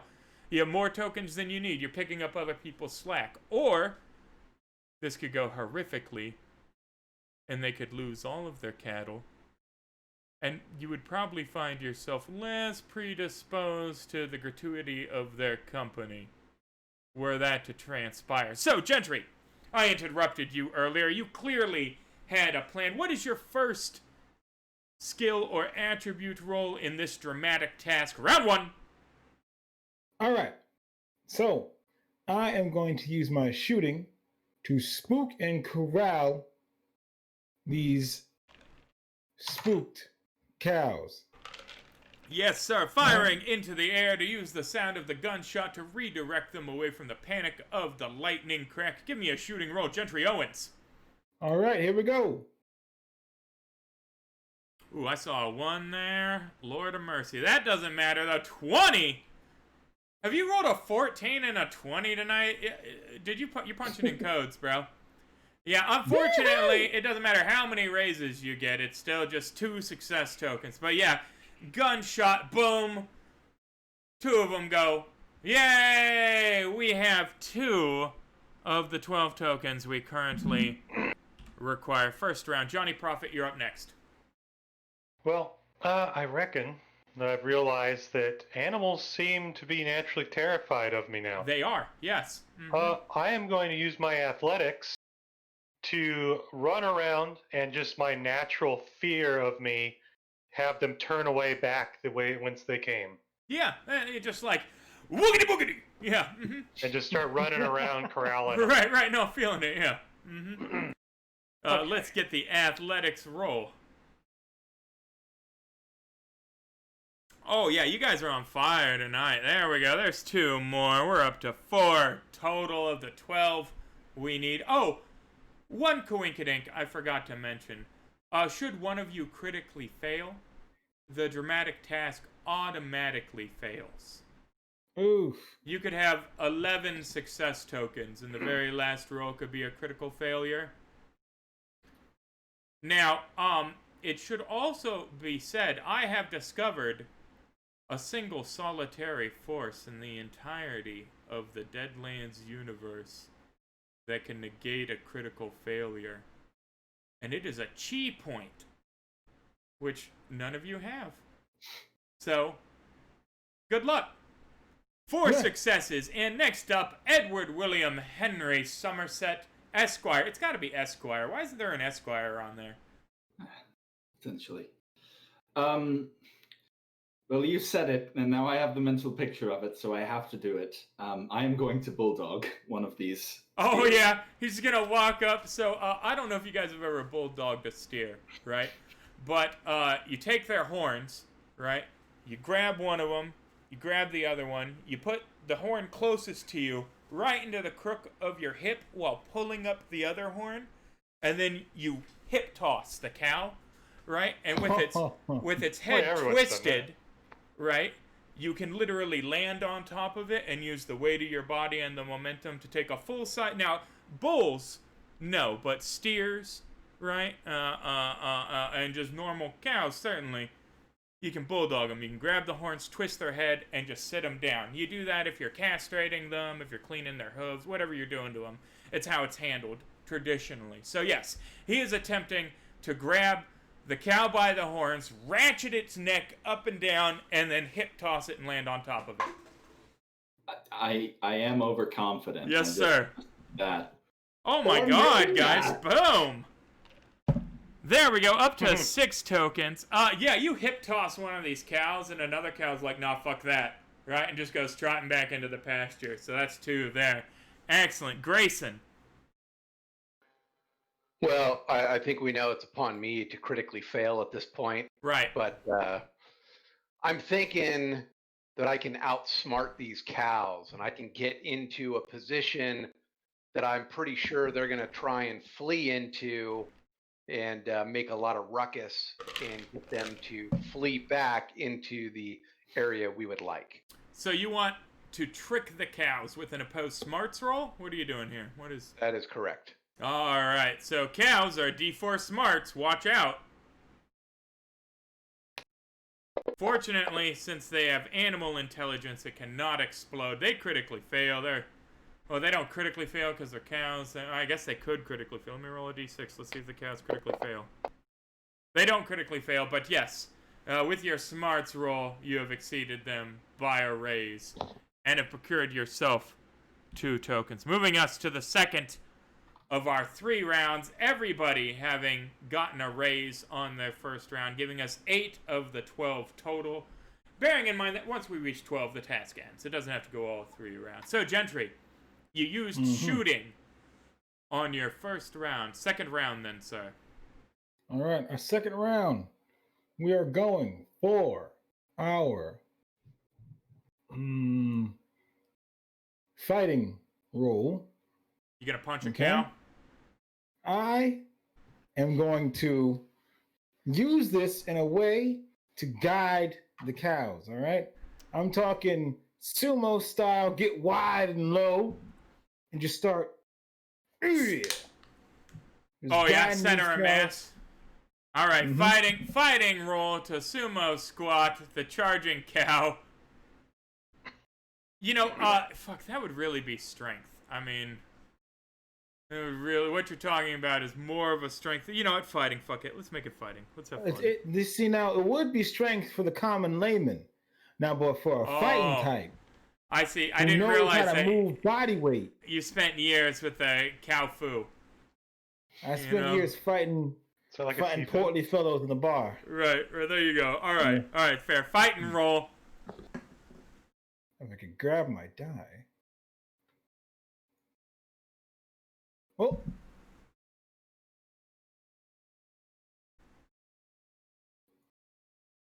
Give me a second here. Yes, I'm trying to grab my die.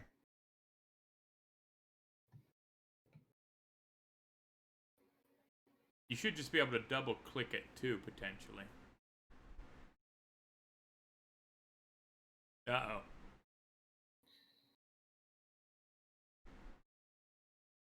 Uh-oh. Fantasy Grounds. This is why we're switching to Foundry, folks. Oh. No, oh, there we yay! Excellent, yes. And, yeah, you managed to barely fight a single cow into submission. As I'm running around shooting, I see that one cow charging up on me, and I'm like, whoa, now, whoa, get on in there, go! All right, Cow Fu has been successful. On to Johnny Prophet again. Johnny Prophet, you used athletics last round. Yeah, there's a couple things. I gotta think of which one I want to do. How about, you know, why don't I just pull out my shooting iron. All right. And try to shoot and roll. Copy what he did. It worked pretty well when he did it. Right, when you critically fail and just shoot one of the cows dead. It's not running now. No, single success. You fire in the air. A cow turns around and goes, yeah, fuck that too. All right. Edward William Henry Somerset, having successfully wrangled a steer. Now, it's funny that you mentioned punching a cow. I hitchhiked across the country a bunch as a youth from like 12 to 20 or whatever, and got arrested a few times. And one of the times they put me in a last chance youth ranch in Pleasant Hill, Oregon, right, where it took me 6 months to escape. It was the longest they ever kept me anywhere. It was a really good it was a good camp. But the ranch owner was this Vietnam vet, ex-Detroit cop by the name of Tom Potter. And Tom Potter was like 6'4" and built like a brick shit house. And one day this horse bit him, right? It was just tied up, and it bit him right on the meat. I just clamped down right on like the deltoid, right? Like tore his shirt. And so he hauled off and socked the horse, right? Just straight in the meat of the jaw, just boom, one cross. This horse, I swear to fucking God, fell over unconscious, head held up by the reins for a second, woke up shocked.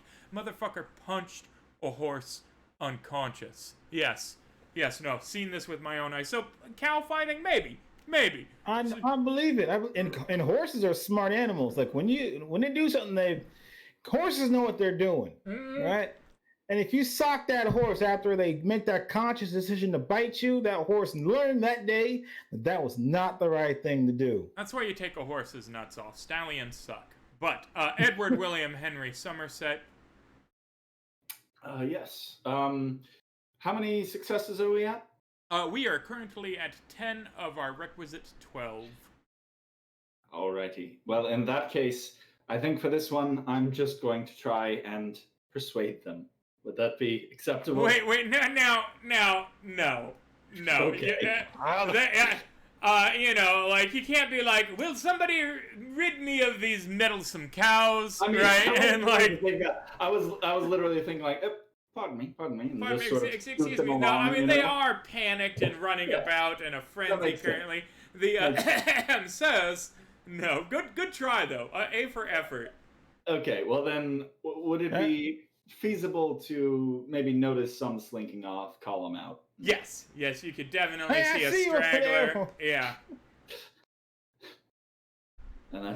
Excellent. Yes, that seizes the opportunity, and you actually notice quite critically that there's another hole in the exterior fence. It looks like just from wear and tear, the property has been poorly maintained, perhaps with the absence of a patriarchal figure.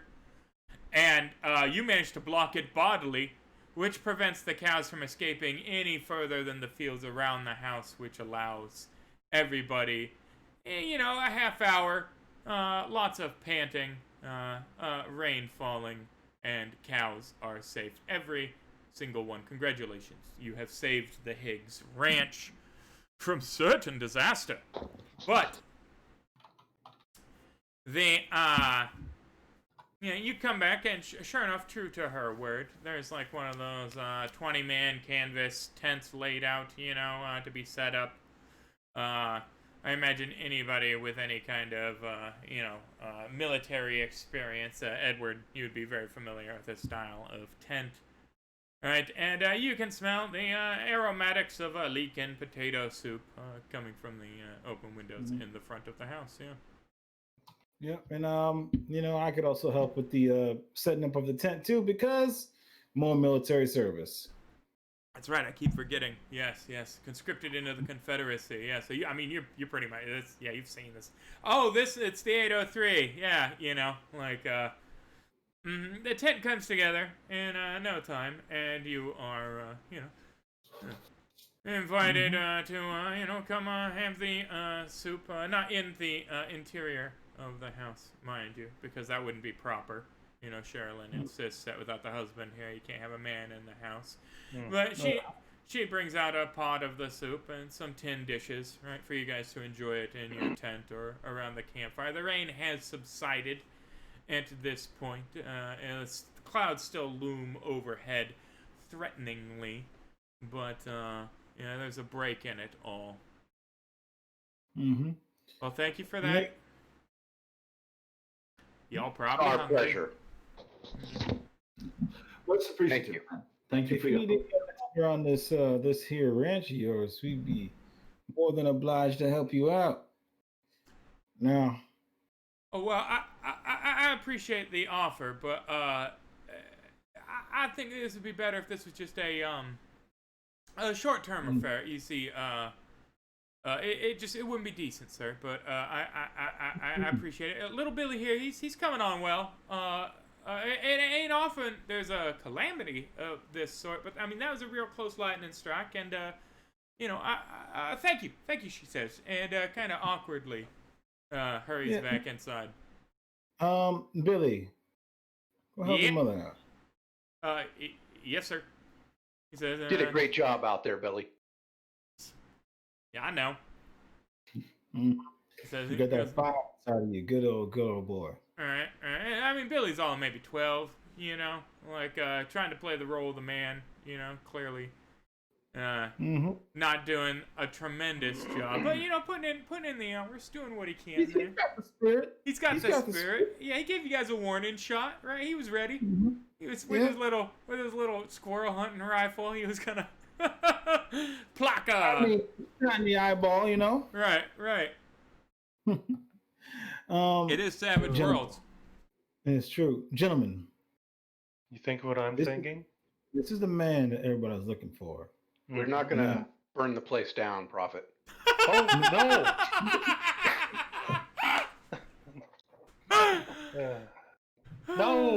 No, heavens no. Maybe the old barn they were going to knock down, but no, what I was thinking is yes, obviously, well, he's a wanted man. He is a wanted man, but for what reason? Now, I either think that she believes him to be dead. Now, we know he's alive. And they're looking for him. So we can give her the information to help assuage her ways. You saw how she winced before when that boy talked about his daddy coming home.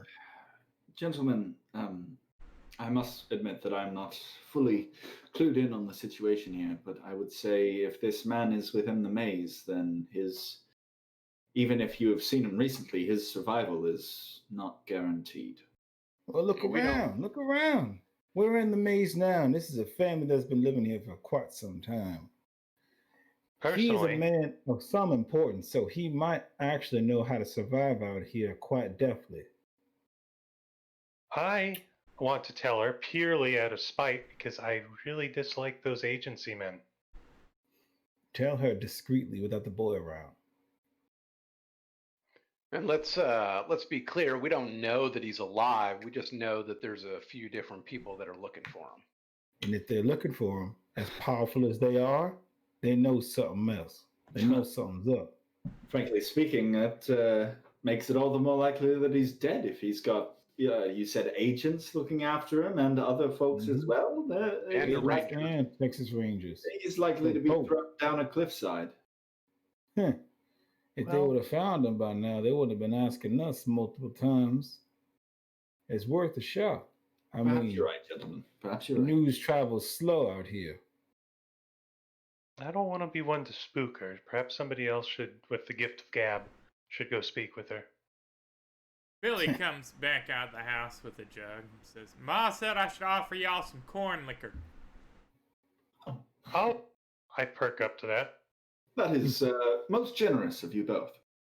Appreciate it. Yeah, it's pause, so don't drink it all. Certainly not. Just a sip for the flavor. Leaves that jug out there, yeah. How much should I need to drink to get myself propered up? You need to pound a fifth of liquor to get yourself pickled. How much of that is this jug? It's a gallon jug of shine, you know. Oh, okay. So I'm gonna go ahead and pound a fifth. Johnny Prophet uncorks a bottle that you guys can smell. I mean, it is corn liquor that somebody's making around here local. Like, shit, it might come from the squat pumps themselves, right? And Johnny just... He just Ron Swanson's it. Right. Mm-hmm. Cork it again. Delicious.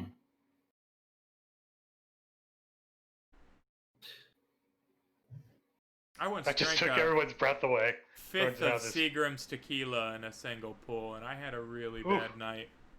That's right, Seagram's tequila. That's rough. It came in a plastic fifth bottle. Plastic, he said. You had to drink it all at once so I didn't have to taste it. You know, that was the big brain. Big smooth brain. Big smooth. Right. But, yeah, so Hiram, takes way too much corn liquor. And, you know what? Why don't you go ahead and give me another notice roll, Edward? Because that is a fucking copious amount of booze. Also, while I'm making this, maybe, some of us are newly acquainted and a decent bit's gone on. Nope, no clue. Nope. Huh. This guy handles his liquor. He's thirsty. What a thirsty lad. Maybe not a good time for an interlude, maybe? Yeah, no, I was just going to break out here that, in fact, we do have the new character, all right? And some exposition. We're sitting around camp, right? Shadows growing, crickets coming up, canvas flapping idly in the breeze. You know, some of us probably have memories of service related to this kind of thing. Maybe some of us recreations. Maybe it's a foreign thing to some of us altogether. Like, oh, how novel, you know. But, you know, I am sure that it's bringing up something in everybody that they might want to use for a Benny. Indeed. Can I sort of set this up with inviting Billy, you know, to hang out, hear some war stories if his mother doesn't need him back, you know? I figure if I was that age, yeah, I would be itching for the invitation. Oh, well, certainly. I mean, so you have noticed that he's kind of always finding some reason to be. He's got to swap the, you know, I've got to tend the, I've got to, you know, he's at the periphery all the time, certainly. And he would definitely be interested in some war stories, especially since he's done his learning for the day already. She made him read his passages, so he's good. He sneaks a little sip of the corn liquor and tries to pretend like he took a big old swig and like it doesn't burn like a motherfucker. Mm-hmm. So why are you dressed all weird, mister? Well, I'm actually from England, as it were. Well, from the United Kingdoms, as it were. United, you grew up in a castle? Well, an estate, similar to a castle, but a little bit more modern, a little bit less drafty. With a king?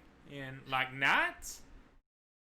Queen, actually, but yes, a king, knights, dukes, lords, barons, earls. Do y'all still like sword fight?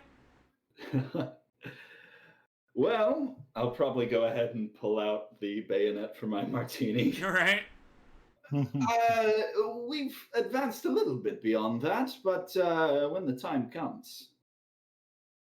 So you got yourself a queen, and that's why you dress fancy? It's just sort of the garb that is The what? of someone, the clothing that someone of my station in my culture would tend to wear. Your station? Are you taking the train somewhere? No, I'm of noble blood. Wait, you're a king? I'm not a king, no. Descended from kings, from great kings. But I'm a little bit far out of the line. Do you bleed blue? I heard y'all had blue blood. I'm going to hold up my arm to the firelight and show him like the blue vein under the skin. Yeah. Yeah, from the lack of sunlight from your, yes. Yes, excellent. Well, I'll be danged. So, you descendant from kings, you sword fight. Are you a knight then? Are you? Have you ever fought a dragon? I heard that we got dragons, but they different than the old timey dragons. They had wings, and these ones they live in the water mostly. I don't know if you'd quite say I was a knight, but I was a soldier, cavalryman, and I went to battle. Although we weren't fighting dragons, we were fighting dragoons. We were the dragoons, as it were. Wait. You turn into a dragon? Soldiers. No, it's a little bit of. You're confusing, mister. I'm sorry. Yes, no, I'm getting a little bit. I ain't never heard anybody that talked with your lilt, and then you use all these $5 words. Oh. It's the Queen's English, so you try to. We speak American. The Queen's English. So you do. Excellent. And what about the rest of y'all? Are y'all from a kingdom too? Nope. Just from these here freedom lands. What you got going on there, mister? That's a mighty nice smoke wagon you got there. Oh, this thing?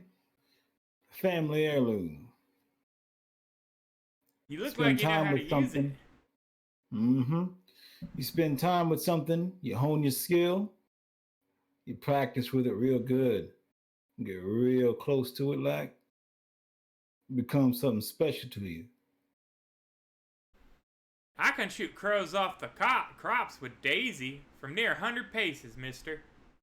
And I believe it. You look like a person with kind of passion. You keep it up. Well, I You be gotta right do it until fine Pa man. gets back, you know. He's gonna take care of everything. You know, kid, sometimes you can't wait for your pa. He gave you everything you need right there to become the man you need to be right now and in the future. So when your pa comes back, in one way or another, he will know that you are the man he raised you to be. That's very sage advice, mister. I don't talk much. Yeah, Gentry, damn. Gentry. A little bit of, like, nurturing from... I did not expect the... You know, actually, let me drop a wisdom nugget on you here. I keep forgetting you're like a dad in real life, right? You know, because you're Yeah, the he's a kid, gunslinger, you know, right? You're like, Gentry- what do you do? Yeah, all right, kid. Yeah. I'm an Agent Rock. I'm gonna plug him up like full of like 20 million holes, but a kid, I'm like, you know what? Right, You're a right. kid. It ain't no squat pump. Yeah. He kind of looks over at Prophet and goes, so what do y'all got in the wagon? Work. Yes, business materials. You said you're a preacher. Is that some kind of tent revival? No, not quite. Have you ever heard of Dr. Hellstrom? No, pass sir. Pass the drink, please. Hey, pass Corn it liquor over. going around, yeah.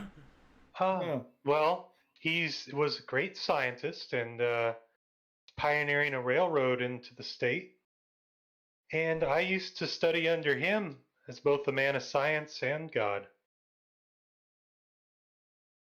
Oh, okay. What's in the wagon? Oh, well, I'm work materials. I'm not exactly sure where he's going with this. It's nothing interesting, really. Some fertilizer. Fertilizer? What's a preacher doing with fertilizer? Well, I lean over and say I was trying to distract him. And I was trying to not have the nosy kid look under our wagon top. Billy, let me tell you something. Yes, Let sir. me tell you something. You're a man, right? And you're going to be called upon to do some things. Now, whether it be saving cattle, waking up early in the morning, taking care of your mom, sometimes you got to focus on what's in front of you, what's in your own two hands. Right now, that barn over there needs to be taken down. Your mom needs to be taken care of. Y'all need to stay away from the barn. Oh, yeah? There's a problem? It's not. All It's right. not safe. All right. Oh, well, then, yeah, we don't want to. Pa's gonna take it down when he comes back. Y'all shouldn't go in there. Maybe we you will. should ask your mom. We can help you out. But all right, I understand. Young man. That's a task for another day. Stay clear away from the barn. Nothing to do with it. Barn's not safe. Good. Thank you for letting us know. We'll stay clear away. I gotta go, guys. All right. Tell Yeah. your mom we said thank you very much. You can take this here corn alcohol back with you. I'm sure we had enough, right, boys? If you ever would like some lessons on how to shoot that rifle of yours with a little bit more precision, I'm sure we could oblige. I meant to miss you, mister, he says, I walking have off. no I have no doubts, good sir. But experience has its advantages. So, guys, seemed a bit weird there, mentioning that there. I'm dying barn, to see what. but- When he leaves, I tell everyone I'm dying to see what's in that barn. You know what's inside that barn, right? As far as I'm concerned, it's likely a whiskey still or some other thing that they think is No. precious, but frankly, I don't think it's much of our business. This man Oh, is not. something. So I'll go alone. Nothing's ever our business, but let me tell you this right now. There's a middleman in there. That's a even hunch. better. I'm not sure that I quite follow. Seriously though, like a what? That's quite the leap for him having not have talked to the Asian geezy guys or anything. You take a swig off the bottle, hand it to the kid as he walks off, and he goes, "There's a metal song bitch in there." Like, Yeah, it's a metal one, a man. little context, maybe. Oh, so you think that the automaton is in the barn? Yep. They're looking for a man of some type of a prowess. This would be the man here who's living his life out here in this damn land. Of course, he's got something cooking up in that barn that everybody's spooked about. You see how they run? I tell you, mention that, Donald. Don't mention it again, or we're gonna get kicked out of here. You better be real careful, Nike, when you go in there. All right, you understand? me? I'm gonna wait at least a good hour until the boy's asleep. Mm-hmm.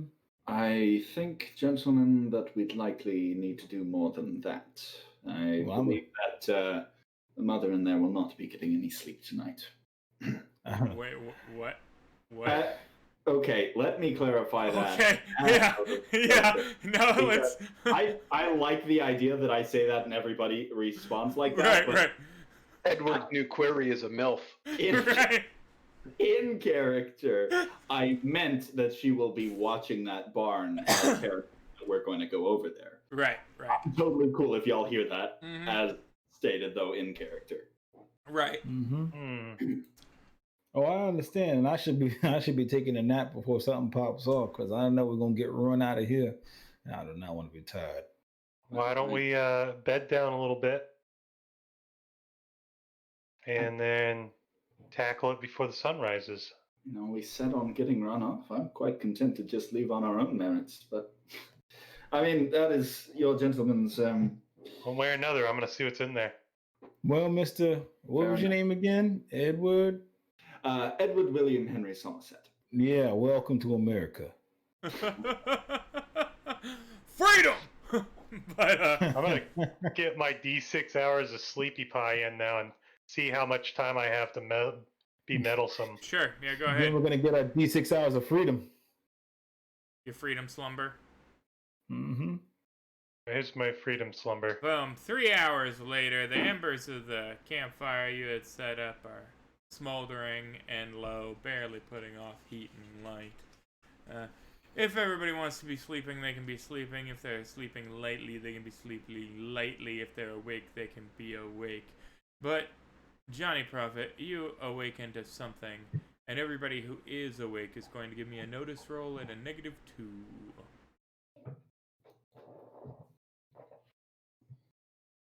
How many hours has it been? 3. And you said I automatically noticed it? Yeah. Or no? Okay, cool. Did you want to take first watch again? Yeah, we should probably do a watch order too. Oh yeah, because I just assumed everybody was passing out. The only reason I'd be awake is if it was my watch, which is why I was asking. I don't think Jason is all situations need- snugged up in his bedroll. He is out. like a lamp. In that case, Johnny Prophet.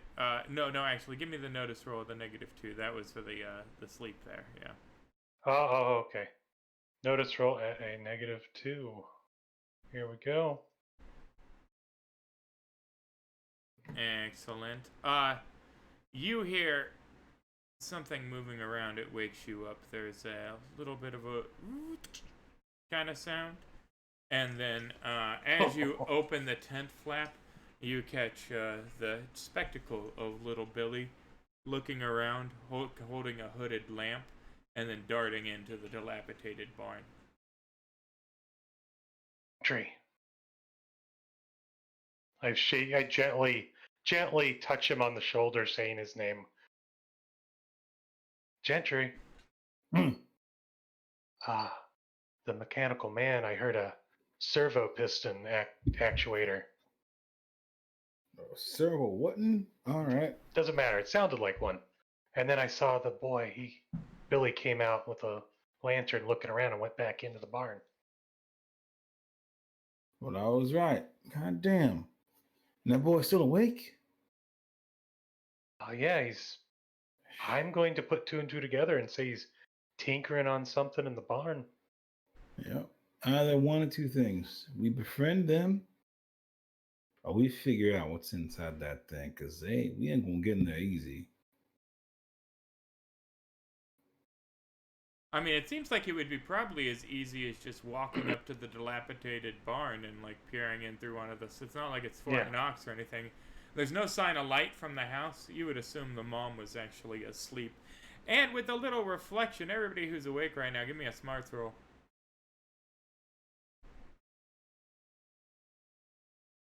What's the moon looking like? Half full, dim So a little light. bit of light. So Johnny, the mom didn't seem especially freaked out about the barn. All right, the boy did. Yeah, The and boy he's in did. there. Mm-hmm. She and seems I to be think sleeping. he's hiding. There's no light coming from the house. Yeah, we gotta check this out. I'm gonna creep off that direction. Yeah, go ahead and give me a stealth roll. Okay. Mm-hmm. I'm gonna Benny. Yeah. Mm-hmm.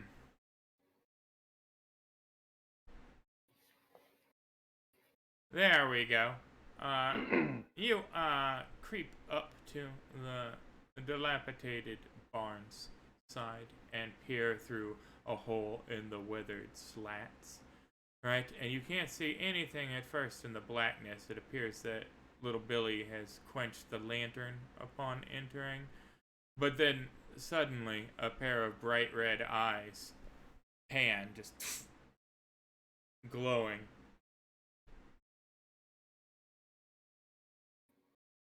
And you clearly now hear something that sounds like a servo's actuating. Now, with your time at Hellstrom Industries, right, this is a sound that you're not terribly unfamiliar with. While you didn't have the clearance to get into the automaton department, there are certainly several moving around. It sounds like an automaton in there, albeit one that appears to be damaged from the sporadic, the grinding sound of the, gears clacking against each other.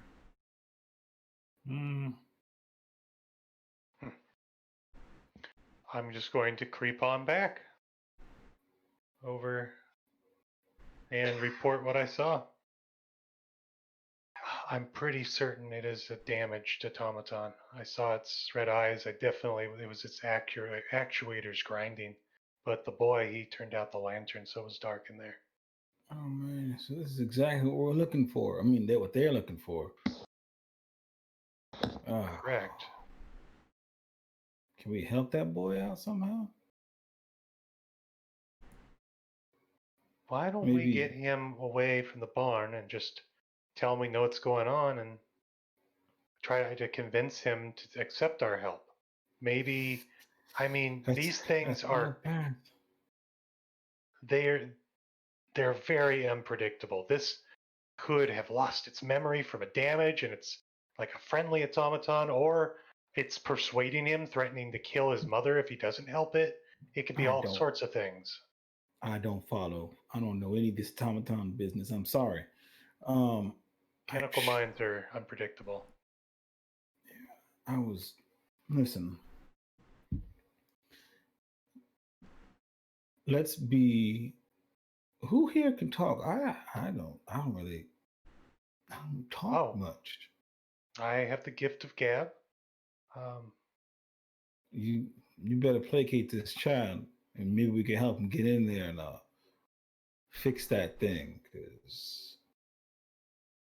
Well, let's make sure everyone's alert.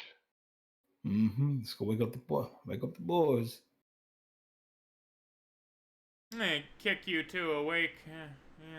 It's time to tango. Oh, why is it still dark out? What's going on? There's a damaged automaton moving around. I see. We've already done. Well, what are we going to do about it? That's why we got you up. We got to do something about it. This is what the lawmen are looking for. Yeah. Did it just come into the farm or what? No, it's in the barn. You know what I'm going to do? I'm going to pull up the hilts of my saber and flick that rabbit's foot. Yep, rub it on your face. Nope. I know. I'm just saying, this is why we're here. It's strange how fate works. It's not like we're in a role-playing game.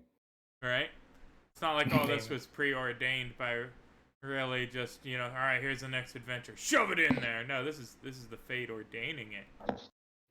The way those men they acted, I don't want them to get a hold of this thing. They just seem terribly nefarious. They could use more allies.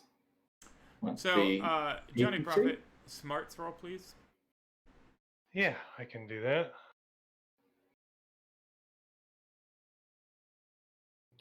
I'm going to lie back on my saddle casually with my rifle at my side so that I can bring it up to a position quickly opposite the door of the barn here. So, Johnny Prophet, you are aware of a few things about the Hellstrom automaton line. A, nobody saved from Darius Hellstrom, and a number of people who could probably count on one hand know how automatons are automated, right? How that transpires, right? And there are a couple of reasons for that.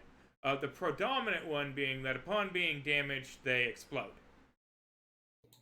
Right? They're programmed to self-detonate. So finding a wounded automaton that has not exploded by somebody like the agency, or even the Texas Rangers, right? But the agency, right, could be a super big career move for them. You know? That's exactly what I was thinking. Capturing this and bringing it back to be torn apart, experimented on, reverse engineering. I don't want that to happen. Or do I? But we have some choices to make. Are we just going back to sleep, or are we going to go in the barn? No. What are we doing here? I want to go check out the barn. I'm looking for I want to find the boy. Yeah, I mean, See if he's still around. He's in the barn, you think. I mean, you didn't see him come out. Okay. Any of you willing to...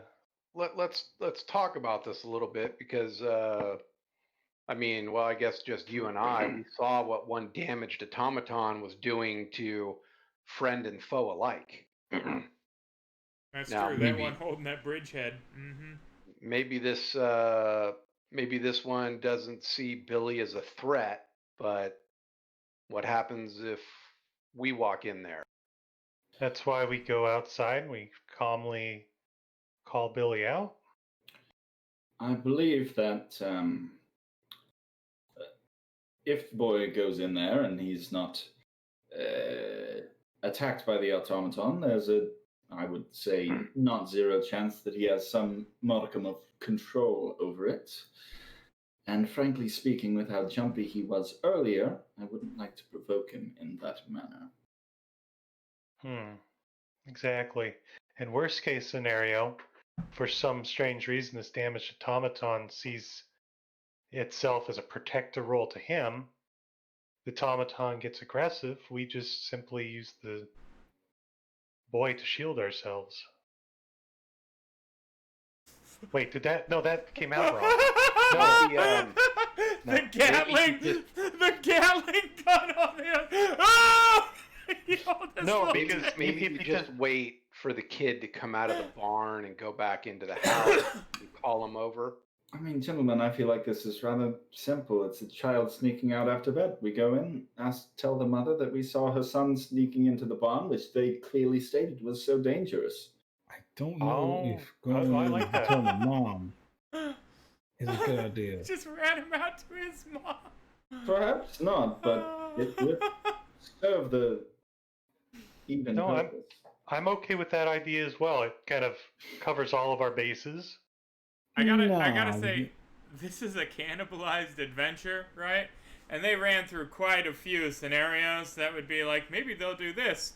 Not one of them was like, tell the mom on him. Like, there's been some suggestions that I'm like, no, yeah. Oh, okay, yeah. I like that. Yeah, let's go tell her that he's doing, misbehaving and doing some dangerous things in the barn. No. Maintain that boy's innocence for now. All right, guys. So, I've heard wait for him to come out and be like, hey, what's with the robot in the barn? I've heard go in the barn and use him as a human shield. And I've heard rat him out to his mom. Those are the 3 things on the table right now. Hey, lady, your son went into the barn and we saw him. Well, I mean, if we have his mother with us, he's definitely not going to sick his damaged automaton on us. That boy's a boy. He ain't gonna sick nothing on us. We don't know that. You don't know how I was when I was his age. I would like to say that he did shoot at us for approaching the property line. It's America. Welcome to America. Yeah, no shit. That's pretty bog. Everybody's like, yeah, bog standard. Hey, why not we go back to sleep? And then tomorrow morning, as we're getting ready to leave, somebody broaches the subject then. Well, I'm wide awake now. I've already gotten my rest for the night. You really should consider a little bit more, honestly. I mean... Right, 3 hours of sleep, man. After I'm drinking all that an liquor. insomniac. I've been cursed with it my entire life. Yeah, yes, with that sort of attitude of 3 and done, I can see why. Everyone, get some rest. It's okay. Very well. All right, Johnny, what are you doing while everybody else sleeps? I'm gonna go to the house and narc on him.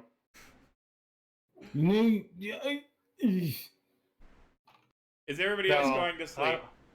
I think I'm gonna go creep around. You're gonna go creep around. Where are you creeping? Near the house. So you, with your sunglasses on at like 3 in the morning, are going to go and creepily stalk around the house she asked you not to come in while her husband was away? No, I'm not inside the house. I'm gonna. No, I mean that's not even outside the house. I mean, there aren't like glass windows. You're like, there's an open hole in their wall that leads to the bed she's sleeping in. I'm just gonna creep around the house. That's what you're doing. Wait, there's an open hole in the wall you just said? Yeah, I mean, none of these houses have like glass windows. There's like a canvas. There's drapes and a hole leading to the outside. Yeah, no, it's like a cabin. I thought it was a ranch, so it was like a fancy house. Oh God, no, this is a homestead. Oh, jeez. I mean, if you want to creep around the lady's, 1-room cabin in the middle of the night, I mean, I'm that's gonna wait till the crack but... of dawn. I'm gonna wait, patiently watch them until the crack of dawn, just so I have a little bit of light. Old boy is in the barn for a couple of hours. He comes out like 4:30, right? This guy's just starting to pinken and sneaks back into the house. Ooh, I want to catch him midway. You're gonna do. Excuse me, son. I've been creeping around your mom's window all night, and now I want to talk to you alone. Is that what? Is that the vibe I'm getting? Something like that. Yeah. All right. Yeah. No. You say. What are you doing up, mister? It's mighty early. I know. I took first watch and got my sleep in, and I just noticed you've been in the barn all night. What's going on, son? I don't know what you're talking about, mister. Oh, I clearly just happened to see you come from the barn. Oh, I was just... Oh, just now? Yeah. I was just relieving myself, Okay. Well, tell you what. I get down on one knee to see him. How about you cut all the malarkey and tell me about what's going on in the barn, and I don't tell your mom what's in there. I don't know what you're talking about, mister.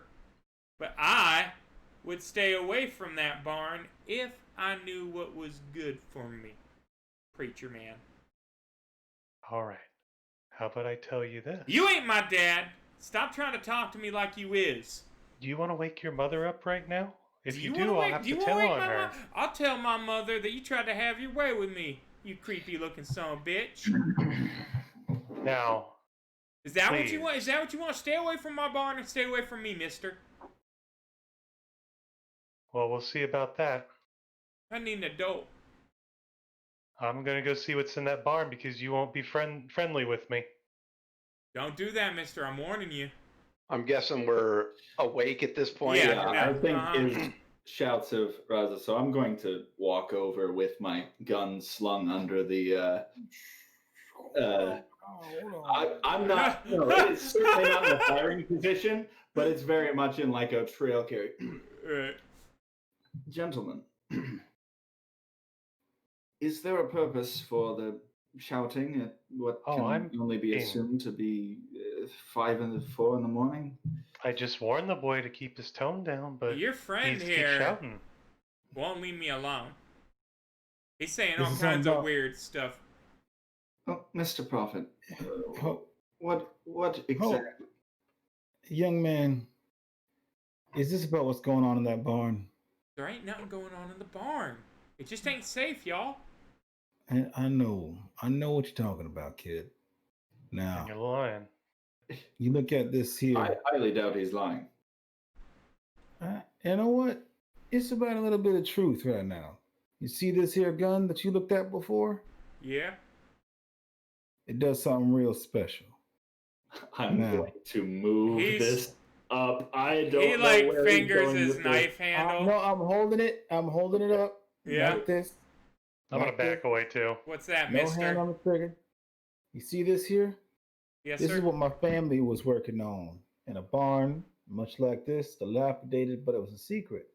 And we kept that secret real close and real tight until the moment where this thing came in handy.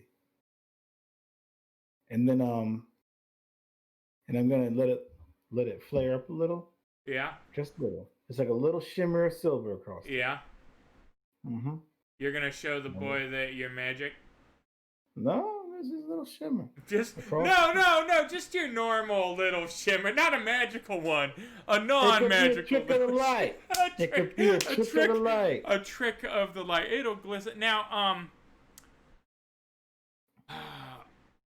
are you going to mention the gun's connection to your father, to the boy? Well, yeah. Shimmers in the light. He goes, "What's that, mister?" A little diffused, kind of entranced. Some could say it's the spirit of my father. Now, he didn't come home, but we worked tirelessly. Wait. You say your father's in that gun?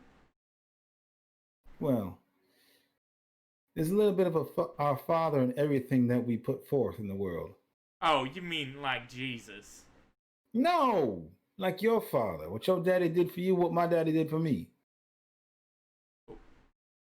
Wait. I gotta show you something.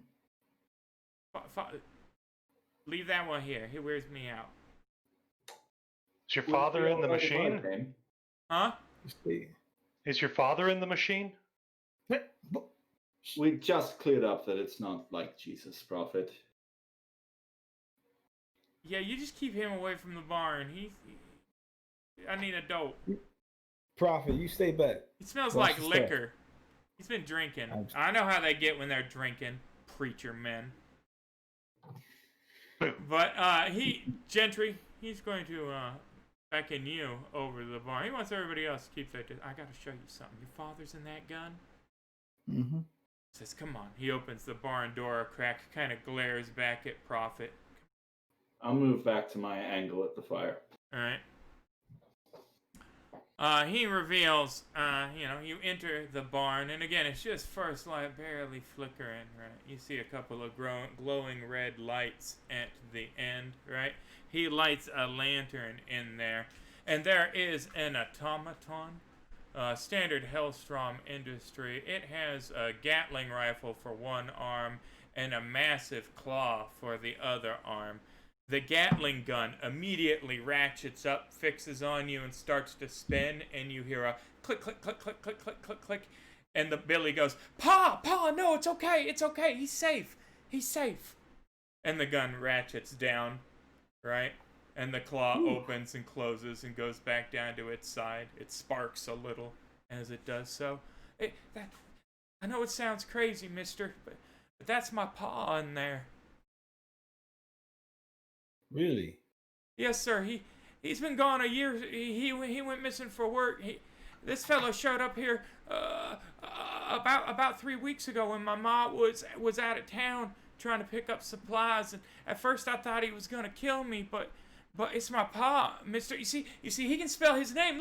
Look, scratch it in the dirt, Pa. Scratch it in the dirt. And the automaton leans over, and one of the massive man-crushing claws extends, and it scratches a crude B in the dirt, right? Followed by a crude A, right? Clearly working its way through Bart on the ground, and stands at attention. See, mister? I don't know how, but he's in there. Bart? Yeah, it's Bartholomew Higgs is his name, sir. Yeah, it is. That's the man, the myth, the legend. That's quite impressive. Now, my father, he's a much different manifestation, but how can we help you? You look like you need help. I don't know, mister. I haven't told Mom yet. I've been hiding him out here. I come and I talk to him every night. He can't talk back. They don't give him a voice in there, but he's in there, mister. He knows me. He recognizes me. That's why he came back here. Mm-hmm. And I don't know what they did to him, what happened out there, but I mean, that's my pa. Clear as day. And you're gonna do anything to protect him. Yes, sir. I understand. That's good. I told you you're a good man. I do what I can, mister. Listen, some of my boys out there, they might be able to help you mechanically. And anything else you need us to be doing, get somebody off your trail or something. What do you mean somebody on our trail, mister? What do you mean somebody on our trail? Oh, I'm sorry. I was confused. When you said he showed up and was talking to you, you weren't sure it was going to kill you or not. I thought you meant somebody else, but now I recall that you're talking about your paw here. So I'm just trying to figure out how I can help you. I don't rightly know. Maybe. Let's get one of my boys in here. He could do some mechanical work with your daddy. Hopefully he can Which get one of them, mister? Well,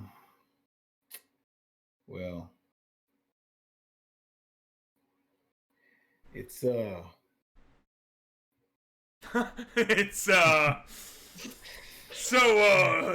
you know, the guy with the hat and the I'll just tell him not to talk much. Keep it on. I would appreciate. I suppose. I mean, y'all should come in here now. You know. Yep. We'll get y'all. And sure enough, yeah. I mean, you guys get back end to end. Johnny, Billy's just like giving you the piss face, you know. It's an automaton model, right? And it is damaged enough that it should have self-detonated. We're talking one wound left on its automaton frame. The Gatling gun and claw are clearly still functional, but it has several pock marks where it caught a lot of fire, and the Gatling gun has run dry, which is why Gentry wasn't filled with 24 bullets the second he walked in the door. That being said, big hole missing right here from where the head connects to the torso of the automaton frame, right?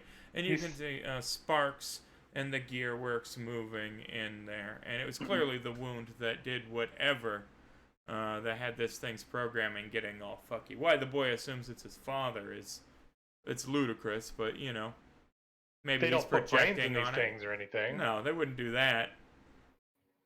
Yeah. Do they give these things? His father. Do they give any of these models voice boxes?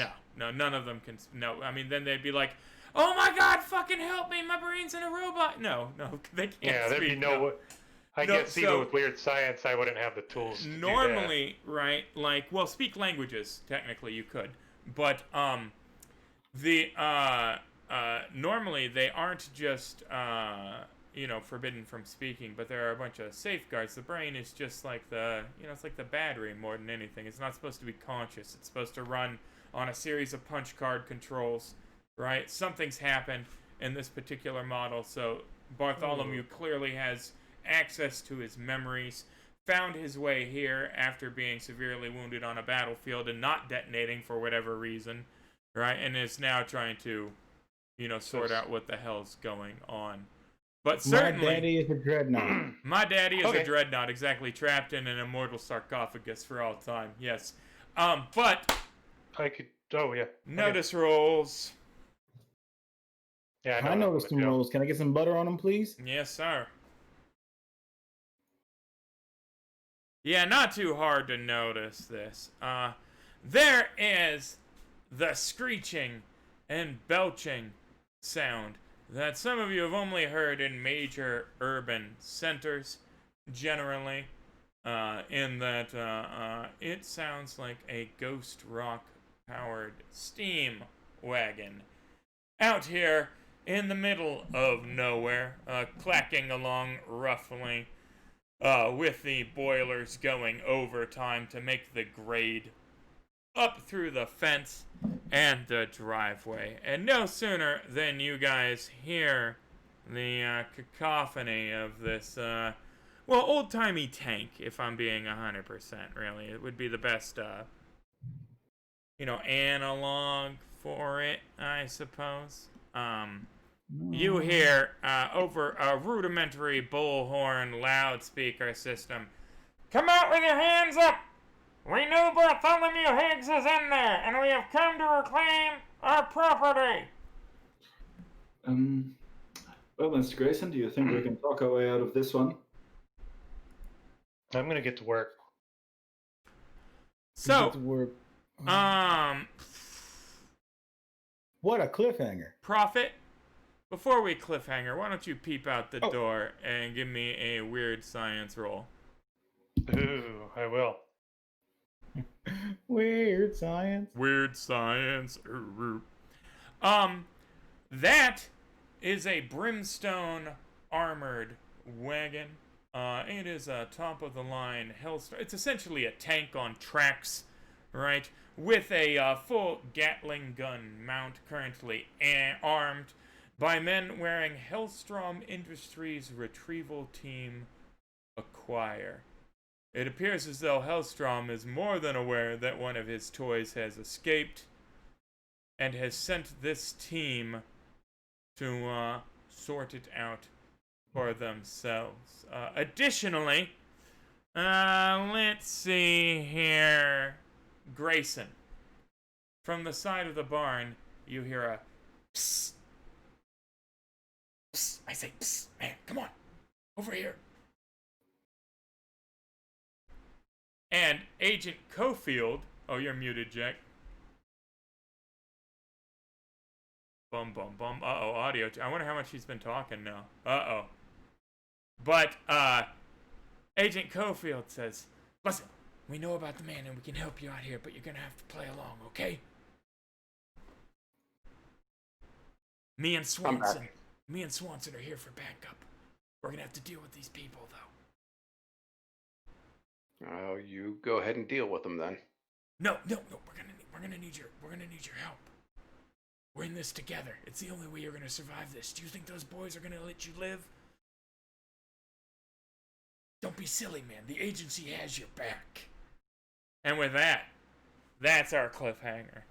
We got agency boys. We have a Hellstrom retrieval team with a tank and a full... Now, I have not ever before in the history of Deadlands set a posse against one of the many manifest armored steampunk